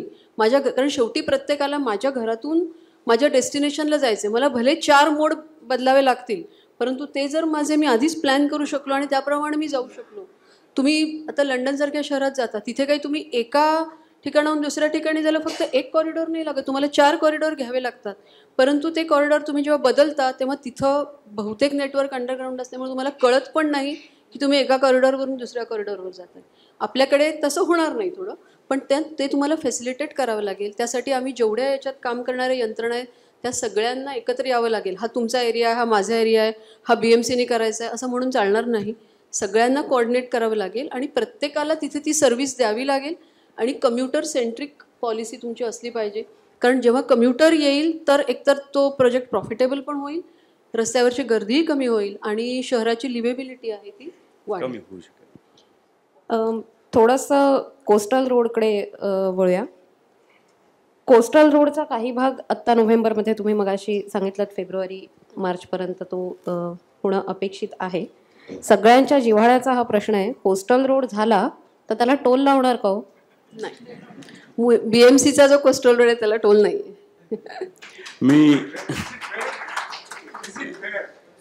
मग खर्च कसा निघणार? It is not fair probably, but हा डिसिजन आता झाला आहे. कारण शेवटी कॉर्पोरेशन वेगवेगळ्या पद्धतीने टॅक्स गोळा करतं. ज्या वेळेला हा निर्णय झाला की ह्याच्यामध्ये कॉर्पोरेशन इन्व्हेस्ट करायला टोल लावणार नाही, त्याचं कारण होतं त्यावेळेला आपण FSI काही ठिकाणी वाढवलेला होता आणि त्याच्यातून जो प्रीमियम आपल्याला एक्स्ट्रा प्रीमियम मिळाला त्याच्यामध्ये कुठल्या ना कुठल्या पद्धतीने शहर ते पे करत असतं. आणि प्रीमियम अशाच एरियातून येतो की जिथं खूप म्हणजे इंटेन्स डेव्हलपमेंट होते. त्यामुळं असं नाही की त्या व्यक्तीला तो फुकट प्रवास आहे. The mode of probably recovery is a little different, पण तो सगळीकडे ती मेथड चालणार नाही. ह्याचं कारण असं आहे की टोल न लावला की पुन्हा त्याच्यावरचं म्हणजे ट्रॅफिकचा जो काय म्हणतो आपण स्मूथ ट्रॅफिक आहे त्याच्यामध्ये पण परिणाम होतो. परत टोलवरती ट्रॅफिक जाम होतो. तर असे बरेचसे प्रश्न आहेत. ह्यानी आपण ईस्टर्न फ्रीवेला सुद्धा त्यामुळेच लावलेला नव्हता. तो certain roads we have to make exception for toll recovery. फ्रीवेचा मुद्दा निघाला. एक वाचकांकडूनच आलेला प्रश्न आहे. पूर्व मुक्त मार्ग चेंबूरवरून ठाण्यापर्यंत जोडायचं काही नियोजन होतं, सतत चर्चेत होतं, तर त्याची काय स्थिती आहे? पूर्व मुक्त मार्ग मूळचा जो प्रकल्प होता तो ठाण्यापर्यंत जोडण्याचा नव्हता. तो ईस्टर्न एक्सप्रेसवेला जोडायचा होता आणि तो आता झालेला पण आहे, जर आपण बघितलं असेल तर. कारण त्या वेळेला प्रकल्प करताना जर सगळाच घ्यायचं म्हणलं तर त्यात खूप अडचणी असतात. आणि मुळात ईस्टर्न फ्रीवे हा 3 वेगळे प्रोजेक्टचं एकत्रीकरण करून झालेलं आहे. आणि पांजरपोल रोड वेगळा होता, मग ईस्टर्न फ्रीवे ज्याला आपण म्हणतो तो BPTमधून जाणारा होता, आणि शेवटचा चेंबूरपासून मानखुर्दच्या त्या ह्याच्यापर्यंतचा टप्पा वेगळा होता. या तिन्हीला एकत्र करून तो केला. त्यामुळे त्याच्या पुढचं नंतर होणं अपेक्षित होतं. आणि आता मला असं वाटतं MMRDने जो पुढचा एक हे केला आहे तो ईस्टर्न एक्सप्रेसवेला तो रस्ता जोडला गेला आहे. भविष्यामध्ये अजून काही नवीन होतील. आता टनेलिंग हा एक इथला असा कॉन्सेप्ट झालेला आहे की टनेलिंगने आपण काही जे रिजनल बाहेरचे हे आहेत ते जोडले जाऊ शकतील का, म्हणजे रस्त्यावर ज्यांना थेट ट्रॅफिक यायचं आहे, थ्रू यायचं आहे, ते फक्त म्हणजे रोड टनेल्स बांधून आपण हे सोडू शकू का, याची पण चर्चा झाली. त्यामुळे काळ जसा पुढे जातो, नवीन टेक्नॉलॉजी येते, तेव्हा ह्या सगळ्यामध्ये मूळ कल्पनांमध्ये पण बरेच बदल होत असतात आणि ते आपण दिलेच पाहिजेत. म्हणजे कारण त्या टेक्नॉलॉजीचा किंवा नवीन येणाऱ्या तंत्रज्ञानाचा फायदा घेतला पाहिजे. त्यामुळे एकाच वेळेला सगळं आधीपासून करण्यामध्ये काही फायदा नसतो. असे टनेलिंगचे आत्ता कुठले प्रकल्प चर्चेत दृष्टिक्षेपात आहेत? आता सध्या MMRD यांनी हाती घेतलेला ईस्टर्न फ्रीवे जिथे संपतो तिथून ह्याच्यापर्यंत आमचा जो कोस्टल रोड आहे, कोस्टल रोड, इथं हा जो कनेक्शन आहे. कारण आपल्याला माहिती आहे की ईस्टर्न फ्रीवे जिथे संपतो तिथे खूप चोकिंग होतं. कारण ज्या वेळेला आम्ही तो प्रोजेक्ट केला त्यावेळेला आयडिया अशी होती की आपण पोर्ट ट्रस्टमध्ये जिथं लँड करतो तिथला खालचा ॲटग्रेड डेव्हलपमेंट होईल. म्हणजे पोर्ट ट्रस्टच्या एरियामधली जी सगळी हे आहे ती वाढेल आणि तो रोड वायडन होईल. प्रत्यक्षामध्ये तसं झालं नाही आणि ते होणं थोडं इतर बऱ्याच लिगसी इश्यूजमुळे ते थोडं कठीण आहे. त्यामुळे तिथे ट्रॅफिक जास्त होतं. मग आता त्याला मार्ग कसा काढायचा? जर ॲटग्रेड आपण वायडन नाही करू शकत आहे तर तिथून मग टनेल करून तो ह्याच्यापर्यंत आणायचा. आणि तो प्रकल्प आता MMRDने हाती घेतला आहे. त्याचं मला वाटतं वर्क अवॉर्ड पण झाले LNTला आणि ते काम आता लवकर सुरू होईल. तर अशा प्रकारे खूप छोटी छोटी इंटरव्हेन्शन्स बऱ्याच ठिकाणी घेतली जात आहेत. परत हे प्रोजेक्ट कॅपिटल इंटेन्सिव्ह आहेत, थोडे वेळखाऊ पण आहेत, पण झाल्यानंतर त्याचा डेफिनेटली फरक पडेल. मॅडम, मी मेट्रोकडे येतो. मेट्रो अजून फार एक प्रश्न खूप सुंदर आहे. म्हणजे मुंबई मेट्रो, आपण जे सगळी मेट्रोचं जाळं जे विणतोय ते एकतर मुंबई ही पूर्ण एक 7 बेटांवर झालेली आहे आणि खालचं काम खूप चॅलेंजिंग तुम्ही करताय. ह्याच्यात एक स्वाती गावडे यांचा एक प्रश्न आलेला आहे की नैसर्गिक आपत्ती आली म्हणजे भूकंप, पूर, संकट इतर आल्या, मेट्रोवर सुरक्षा यंत्रणा म्हणजे विशेषतः भुयारी भागात कशी काय उभारणार किंवा काय त्याच्यासाठी उपाययोजना केल्यात? किंवा थोडंसं जोडून, विशेषतः इथे पाणी भरणे मुंबईत हा सर्वांना भीती वाटणारा प्रकार आहे. तुम्ही जेव्हा ग्लोबल ह्याच्यावर इन्फ्रास्ट्रक्चरचा विचार करता तेव्हा tunnel infrastructure is considered to be climate resilient infrastructure. कारण त्याच्यामध्ये ॲक्च्युली सरफेसवर होणारे कितीतरी जे वेदर रिलेटेड किंवा इतर डिझास्टर्स आहेत ती टनेलला इम्पॅक्ट करत नाही. टनेलमधून तुम्ही जाऊ शकता. आता राहतो एकच प्रश्न जो फक्त असू शकतो तो म्हणजे की पाणी भरलं तर काय होईल. परंतु पाणी भरण्याचा टनेलमध्ये असा प्रश्न येत नाही. ह्याची 2 कारणं आहेत.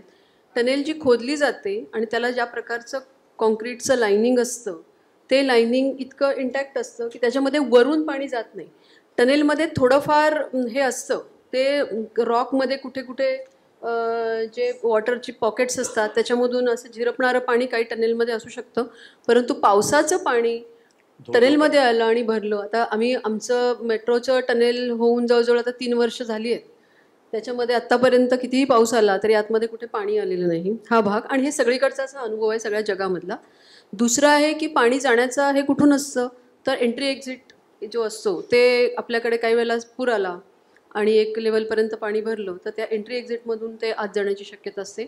परंतु मुंबई मेट्रो 3ची जी सगळी एंट्री एक्झिट्स आहेत ती मागची 100 वर्षाचा फ्लडचा डाटा काढून जो हायेस्ट फ्लड लेवल आहे आणि आपल्याकडे सुदैवाने तो 1 in 100 year होणारा पण इव्हेंट होऊन गेला त्यामुळे त्याच्या वेळचे सुद्धा लेवल्स आपल्याकडे होत्या.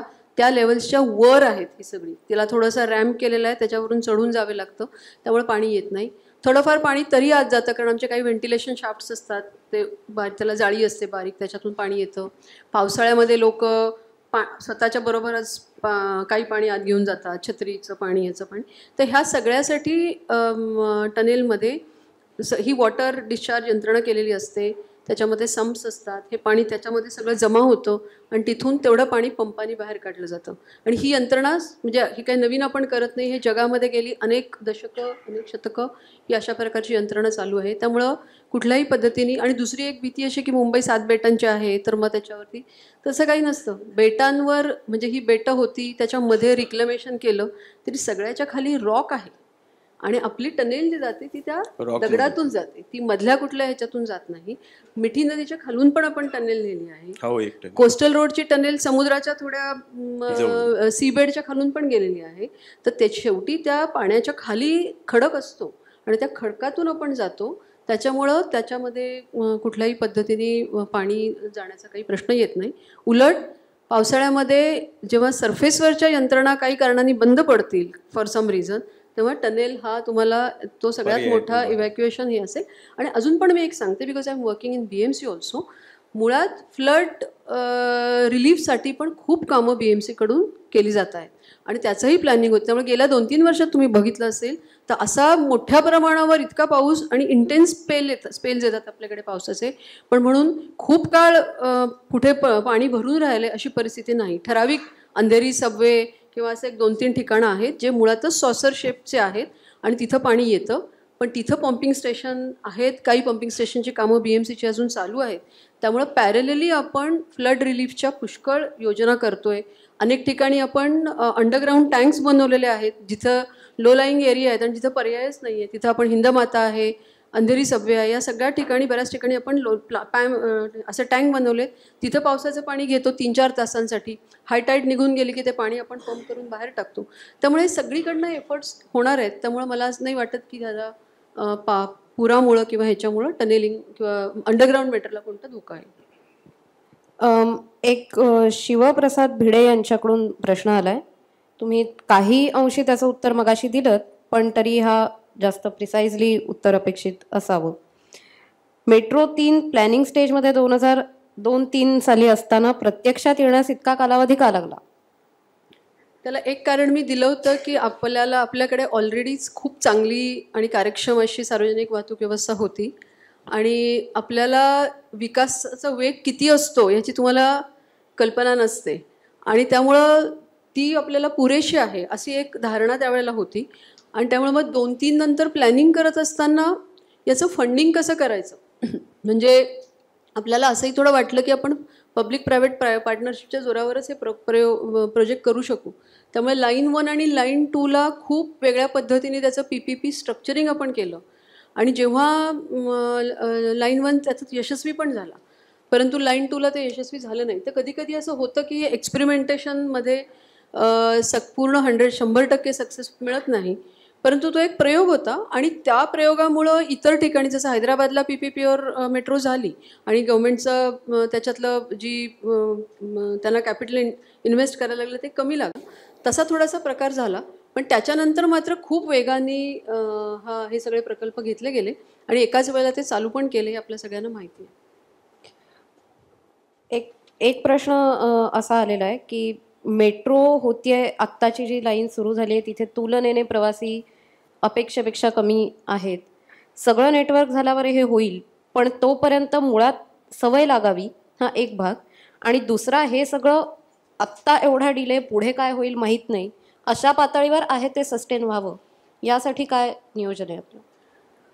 सस्टेनेबिलिटी ही खूप महत्त्वाची आहे. आता त्याच्यात बऱ्याच गोष्टी आहेत. म्हणजे सुरुवातीला प्रवाशांना अट्रॅक्ट करण्यासाठी थोडं डायनॅमिक प्राइसिंग ठेवणं, प्राइसिंग कमी करणं, मग लोक जास्त येतील हे बघणं. पण आपल्याकडे प्रॉब्लेम असा होतो की प्राइसिंग हा विषय इतका सेन्सिटिव्ह आहे आणि आता तुम्ही आहात त्यामुळे बोलते की पॉलिटिकली पण तो एवढा सेन्सिटिव्ह आहे की सुरुवातीला आम्ही कमी प्राइसिंग ठेवतो आणि मग नंतर वाढवतो, हे जमतच नाही, कारण करूच दिलं जात नाही आणि म्हणून मग कुठलीही मेट्रो कॉर्पोरेशन हा धोकाच पत्करत नाही. त्यामुळं ते जर एक प्रोफेशनली ठरवण्याचे जर स्वातंत्र्य मेट्रो ऑपरेटिंग कंपन्यांना दिलं आणि त्याच्यामध्ये कुठलाही राजकीय किंवा हे हस्तक्षेप जर आपण करण्याचं टाळलं तर हे खूप गोष्टी आपल्याला रायडरशिपला अट्रॅक्ट करण्यासाठी करता येतील. पण दुर्दैवाने ते स्वातंत्र्य आज नाही. त्यामुळे तुम्ही पहिला फेअरसुद्धा असाच ठेवता की जो पुढची 15 वर्ष ठेवायला लागला तरी तो चालेल. पण कदाचित बऱ्याच ठिकाणी हे करावं लागेल. हे जर डायनॅमिक मेझॅनिझम असेल आणि हे स्वातंत्र्य जर मेट्रो कंपन्यांना असेल तर मे बी पहिली 2-3 वर्ष तुम्ही थोडा फेअर कमी ठेवू शकता, अजून कमी करू शकता आणि लोकांना अट्रॅक्ट करू शकता. परंतु ते आज तरी ते आमच्याकडे स्वातंत्र्य नाही आहे. पण दुसरं असं आहे की कधी कधी हे फेअर ॲग्नॉस्टिक डिसिजन पण असतात. फक्त लोकांना त्यांची ती माहिती व्हायला लागते. प्रयोग की मला असं गेलं तर मला प्रवास, आणि हे व्हायला वेळ लागतो कारण लोक थोडं पिअर रिव्ह्यू करतात, इतर लोक जातात मग मी जाऊन बघतो म्हणतात. काही वेळा लोक मेट्रोच्या नुसार आपले जॉब बदलतात, घरं बदलतात आणि हे सगळं ॲडजस्ट व्हायला वेळ लागतो. म्हणून तुम्हाला ती रायडरशिप बिल्ड व्हायला वेळ लागतो. म्हणजे नेटवर्क वाढणं हा एक भाग आहे, पण असलेलं नेटवर्क आता लाईन 2, लाईन 7 ह्या सुद्धा तेवढ्याच एफिशियंट आहेत. म्हणजे इव्हन आयसोलेशनमध्ये पण त्या एफिशियंट आहेत. परंतु तिथे लोकांच्या ह्या ॲडजस्टमेंट व्हायला पण एक 2-3 वर्षाचा कालावधी जायला लागतो आणि त्या काळात सस्टेन होण्याकरता थोडी गव्हर्नमेंटला ऑपरेटिंग लॉसेस भरून देण्याची काही यंत्रणा करावी लागते. जशी शासनाने केली आहे की स्टॅम्प ड्युटीवरती एक सरचार्ज लावला आहे, त्यातनं जे पैसे मिळतात किंवा सेंट्रल गव्हर्नमेंटसुद्धा फंडिंग करतं. सेंट्रल गव्हर्नमेंटचा एक प्रकल्प आहे, त्याच्यामध्ये ऑपरेटिंग लॉसेस सुरुवातीच्या काळात भरून देण्यासाठी ते राज्य शासनाला आणि मेट्रो कंपन्यांना मदत करतात. तुम्ही म्हणालात की प्लॅनिंग करायला उशीर झाला मेट्रोचा या शहराच्या. नाही, उशीर झाला असं मी म्हणणारच नाही. आपल्याला ऑलरेडीच आपल्याकडे सबर्बन रेल्वे होती, त्याच्यामुळे आपल्याला त्याची गरज भासली नाही, जी इतर शहरांना, दिल्लीसारख्या शहराला थोडी आधी वाचली. आणि त्यामुळं आपण ज्या वेळेला आपला सबर्बन नेटवर्क एका ह्याला म्हणजे सॅच्युरेट झालं त्याच्यानंतर मग ह्याचं प्लॅनिंग सुरू झालं. आणि तरी प्लॅनिंग आपलं 2004ला म्हणजे 2002लाच इनिशिएट झालं. 2004ला आपला म्हणजे तसं दिल्लीचं जर बघितलं तर 1996ला झालं, आपलं 2004ला झालं. म्हणजे काही अतिप्रचंड उशीर झाला अशातला भाग नाही. परंतु दिल्लीनी सुरुवातीला केल्यामुळं त्यांना जसं जायका फंडिंग किंवा हे टायअप करायला त्यांना थोडंसं ते लवकर केलं त्यांनी, आपल्याला त्याला उशीर लागला. एक दातार सरांचा प्रश्न आहे. आपण आत्ता मेट्रोसाठी जी ऊर्जा वापरतो ती गाड्यांसाठी वापरली जाणारी ऊर्जा या सगळ्याची तुलना केली, मी आय थिंक बरोबर याच्यात, तर ती तुलना केल्यानंतर मेट्रो किती एफिशियंट आहे? मेट्रो निश्चितच एफिशियंट आहे. कारण आज जे इलेक्ट्रिक वाहनांचं पर्सेंटेज आहे ते अजून एक तर खूप कमी आहे. ते वाढायला खूप अजून वेळ लागणार आहे कारण त्याचं भरपूर त्याला म्हणजे again it's as an idea it is very good, पण in terms of infrastructure it will take more time. Secondly नुसता एनर्जीचा खर्च नाही आहे. आपण इमॅजिन करा की 100% वाहनं इलेक्ट्रिक वाहनामध्ये कन्वर्ट जरी झाली तरी तुमचं ट्रॅफिक कंजेशन तर थांबवू शकणार नाही. म्हणजे तेवढीच आता जर मुंबई मेट्रो लाईन 3 ही 17 लाख पॅसेंजर्सना एका वेळेला घेऊन जाऊ शकत असेल, तीच लोक जर वाहनाने जायची म्हटली तर आपल्याला किती गाड्या लागतील. त्यामुळं एनर्जी किती लागते ह्याची कंपॅरिझन अशा पद्धतीने करता येणार नाही. दुसरं, मेट्रोच्या एनर्जीमध्ये एफिशियन्सी वेगवेगळ्या पद्धतीने आता आमच्याकडे रिजनरेटिव्ह ब्रेकिंग आहे. ही एनर्जी पुन्हा आत्ता सध्या आपण रेग्युलर पॉवर घेतो, परंतु ही नॉन कन्व्हेन्शनल एनर्जी घेण्याची सुद्धा म्हणजे भविष्यामध्ये ग्रीडमधून तशी पॉवर घेण्याची सुद्धा आपल्याला सुविधा आहे. त्यामुळे या सगळ्यामुळे एनर्जी एफिशियन्सी मेट्रोच्या नेटवर्कमध्ये आणणं, कारण तुमची जी सगळी यंत्रणा आहे त्याच्यामध्ये पुष्कळ सेन्सर लावणं, जास्तीत जास्त एनर्जी एफिशियंट कसं करता येईल हे बघणं, हे थोडं जास्त प्रोफेशनली करणं आपल्याला शक्य आहे. त्यामुळं अल्टिमेटली मेट्रोसाठी लागणारी एनर्जी ही खाजगी वाहनांवरच्या एनर्जीपेक्षा जास्त एफिशियंट त्याचा वापर असणार, याच्यात काही शंका नाही. दातार सरांचाच एक पुढचा प्रश्न आहे, हा आहे रस्ते वाहतुकीबाबत, की आपल्याकडे ऑलरेडी खाजगी वाहनांची संख्या खूप आहे आणि ती वाढतेच आहे. म्हणजे सार्वजनिक वाहतूक जरी बळकट केली तरी खाजगी वाहनांची खरेदी किंवा त्याची संख्या अजून आटोक्यात आलेली नाही. तर ती आटोक्यात यावी म्हणून त्याच्यावर काही स्ट्रिक्ट म्हणजे उपाययोजना कठोर करणं शक्य आहे का? म्हणजे तुम्ही मगाशी लंडन टोकियोचं आणि असं उदाहरण दिलं. ह्याच्यामध्ये 2-3 भाग आहेत. ह्या प्रश्नाला वेगवेगळ्या देशांनी वेगवेगळ्या पद्धतीने डील केलं आहे. तुम्ही पाश्चात्य देश घेतले, कारण वाहनांना एक ॲस्पिरेशनल व्हॅल्यू पण असते. म्हणजे लोक वापरणार नाहीत, पण प्रत्येकाला खरेदी करायची. आता कदाचित आजची तरुण पिढी ह्याच्या विपरीत, त्यांना कदाचित गाड्या घ्यायच्या पण नसतात, घरं घ्यायच्या नसतात, गाड्या घ्यायच्या नसतात, बिकॉज दे थिंक की देर is a other better way of doing it. पण नॉर्मल माणसाला बघितलं तर गाड्या का घेतल्या जाते की आपल्या प्रगतीचं ते एक लक्षण आहे म्हणून आपण घेतो. लंडनसारखं शहर आहे, न्यूयॉर्कसारखं शहर आहे, जिथे पब्लिक ट्रान्सपोर्ट पण चांगलं आहे, परंतु तरी प्रत्येक 1000 माणसांच्या मागं 600 ते 700 गाड्या असतात. आपल्याकडे ते प्रमाण अजून 200च्या वर नाही आहे. त्यामुळं आपण असं जगाच्या ह्याच्यात जर बघितलं तर अजून आपल्याकडे खूप गाड्या आहेत असं नाही आहे. फक्त आपलं शहर एवढं कंजेस्टेड आहे की ती गाड्यांची संख्या जास्त वाटते. आता आपल्याला 2 मार्ग आहेत हे बघण्यासाठी, कारण ती एक ऑटो इंडस्ट्री पण आहे. तुम्ही असा एकदम हे नाही, तोही आपला एक ग्रोथ ट्रॅजेक्टरीचा एक भाग आहे. त्यामुळे तुम्ही असं वन डे सडनली नाही म्हणू शकत की गाड्या घ्यायच्या नाही. इनफॅक्ट मोर डेमोक्रेटिक वे असा आहे की तुम्ही जास्तीत जास्त चांगलं पब्लिक ट्रान्सपोर्ट द्या. People may purchase vehicles but they may not use it, कारण त्यांच्यापेक्षा जास्त चांगले पर्याय तुमच्याकडे आहेत. पण मुंबईसारख्या शहराला there will be a stage at some point of time जिथे तुम्हाला हाँगकाँगची किंवा ह्याची स्ट्रॅटेजी करावी लागेल की पार्किंग स्पेसेस कमी करावे लागतील कदाचित. म्हणजे जे आज आपण बघतो की मोठी बिल्डिंग बांधली की तर आपल्याकडे खूप पार्किंग, म्हणजे 2-2 गाड्यांचं पार्किंग, 3-3, हे मॅन्डेटरी आहे पार्किंग देणं.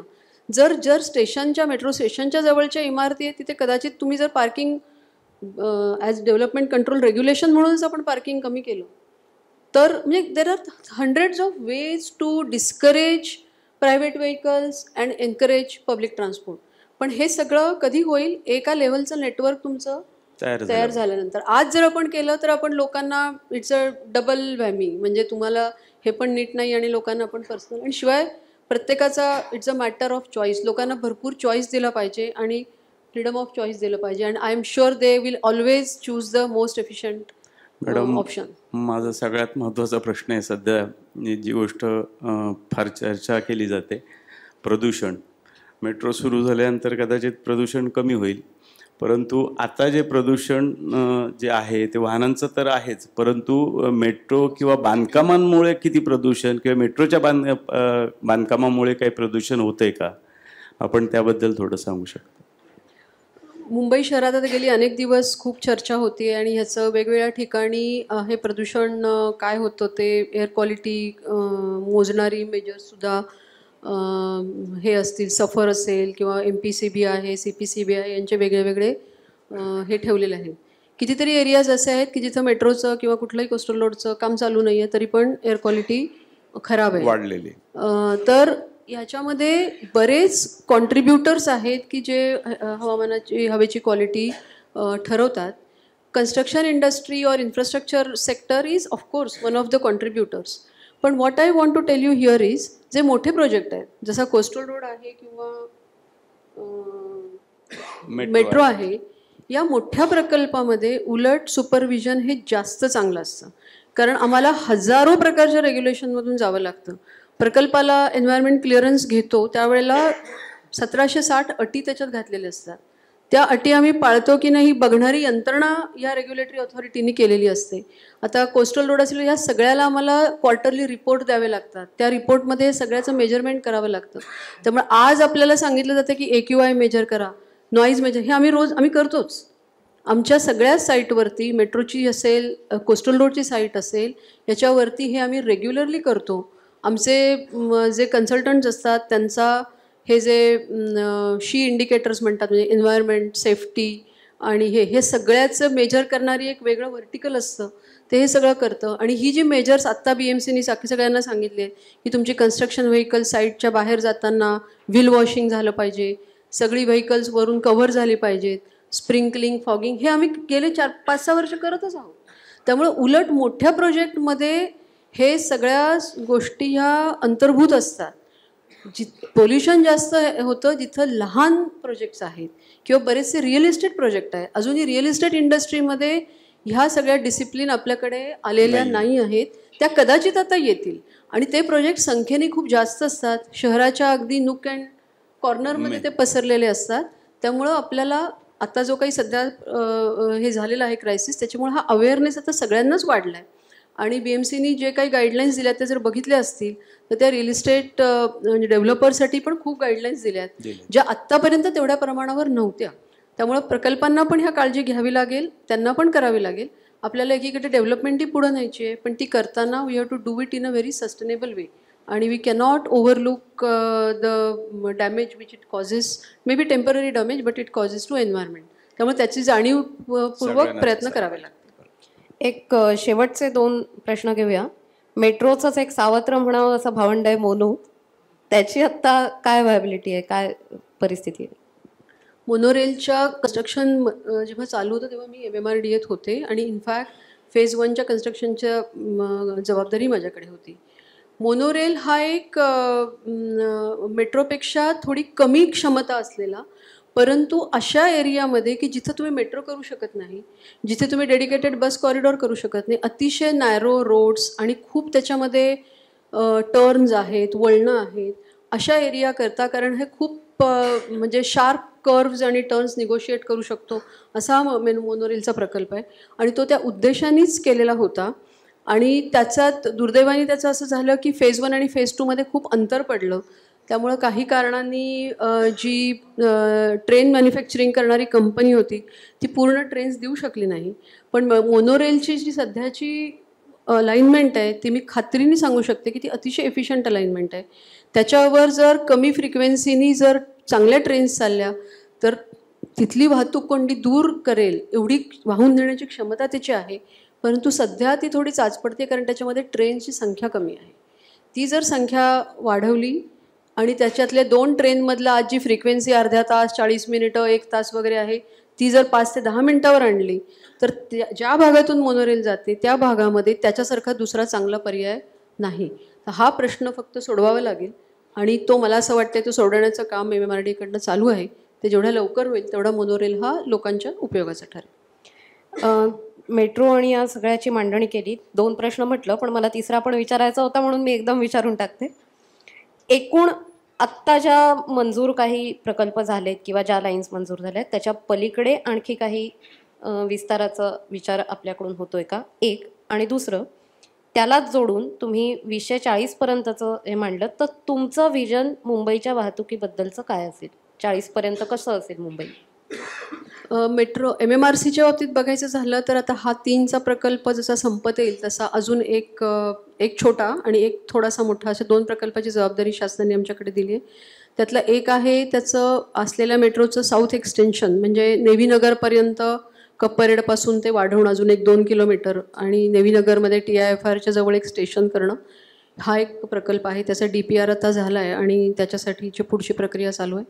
दुसरा एक लाईन 11 आहे जी मेट्रो लाईन 4, म्हणजे मला असं वाटतं ती कासारवडवलीपासून ते वडाळ्यापर्यंत ही त्याला 4 म्हणतात, ती MMRDA करत आहे. त्याचंच पुढचं एक्सटेन्शन अप टू CST जे BPT एरियामधून येतं, ती मेट्रो लाईन 11 आहे. ती थोडी एलिव्हेटेड आणि बरीचशी अंडरग्राऊंड अशी ती आहे.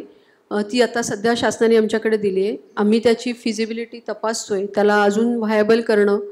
अजून मुंबईतले काही एरियाज अजूनही असे आहेत की जे पब्लिक ट्रान्सपोर्टनी अनसर्व्हिस्ड आहेत. They are between metro line 3 and central line, अशा प्रकारचे एरियाज आहेत. पण जे अतिशय कमर्शियली ॲक्टिव्ह असे एरियाज आहेत त्याला ह्याच्यातून कव्हर करता येईल का? It will be equally challenging as metro line 3. परंतु असा एक प्रकल्पाचं नियोजन आता चालू आहे. ते साधारण त्याचा DPR एक पुढच्या 5 ते 6 महिन्यात आपल्याला त्याचं चित्र क्लिअर होईल. मुंबईच्या बाबतीत जसं मी म्हटलं की सगळं 40पर्यंत सगळं मेट्रो नेटवर्क जेवढं काही प्लॅन केलं आहे ते पूर्ण करणं, सबअर्बन रेल्वेवरचा लोड कमी करणं, म्हणजे त्यांना पण थोडी फुरसत मिळेल की त्यांचे पण काही जे ऑगमेंटेशन आहे किंवा अजून काही नवीन गाड्या इंट्रोड्यूस करणं असेल, नवीन हे आणणं, हे सगळं त्यांना करणं शक्य होईल. त्यामुळे त्याची क्वालिटी ऑफ सर्व्हिस जी आहे ती इम्प्रूव्ह होणं हा एक मला असं वाटतं महत्त्वाचा भाग राहील. दुसरं, जेवढं काही हे रोड नेटवर्क आपण ॲडिशनली करतो आहे, म्हणजे MTHL असेल, सी लिंक्स असतील, सी ब्रिज असतील, त्याच्यातून एक लोकांना अजून एक चॉईस येणं, जे थेट जाणारे प्रवासी आहेत ते त्याच्यातून जाऊ शकतात. शहरातले रस्ते मोकळं होणं हा एक, आणि त्याच्यामुळं मग थोडं पेडेस्ट्रियन इन्फ्रास्ट्रक्चर आज जे आपलं खूप पुअर आहे, खूप कमी क्वालिटीचं आहे, त्याला आपल्याला जरा जास्त चांगल्या पद्धतीने करता येईल.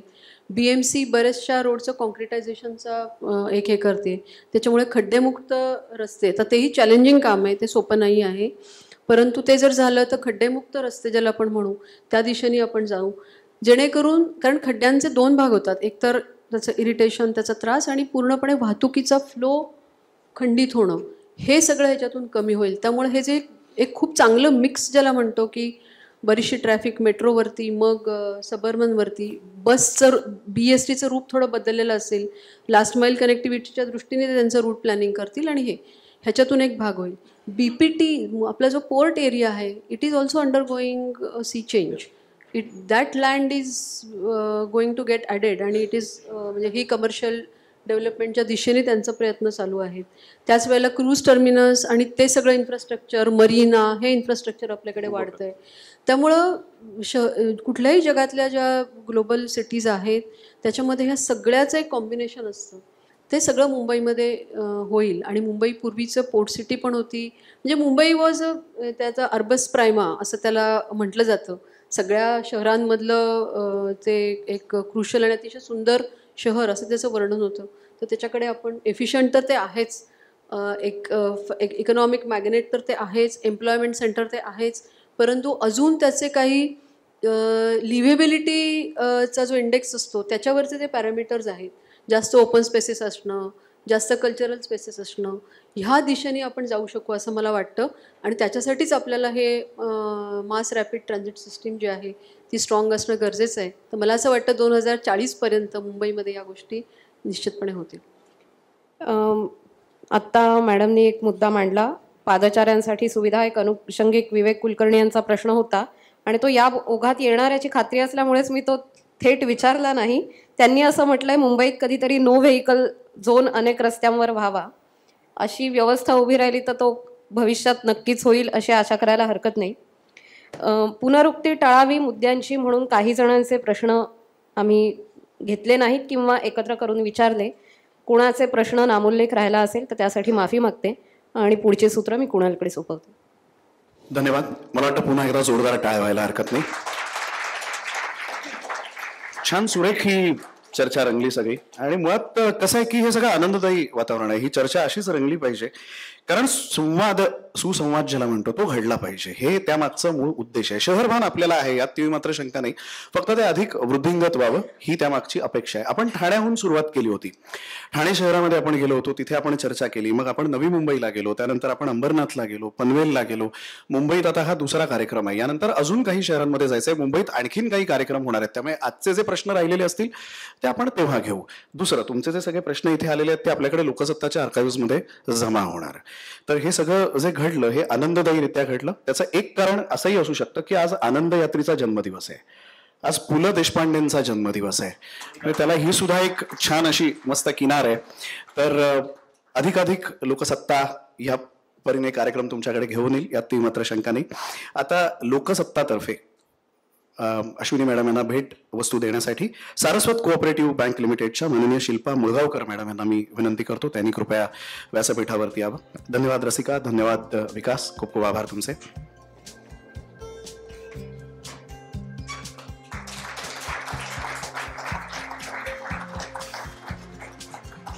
माहितीसाठी म्हणून सांगतो की आता दिवाळी अंक आलेले आहेत. लोकसत्ताचा दिवाळी अंक प्रसिद्ध झालेला इथे उपलब्ध आहे, लोकप्रभा लोकसत्ता. तर आपण तो जरूर घ्या.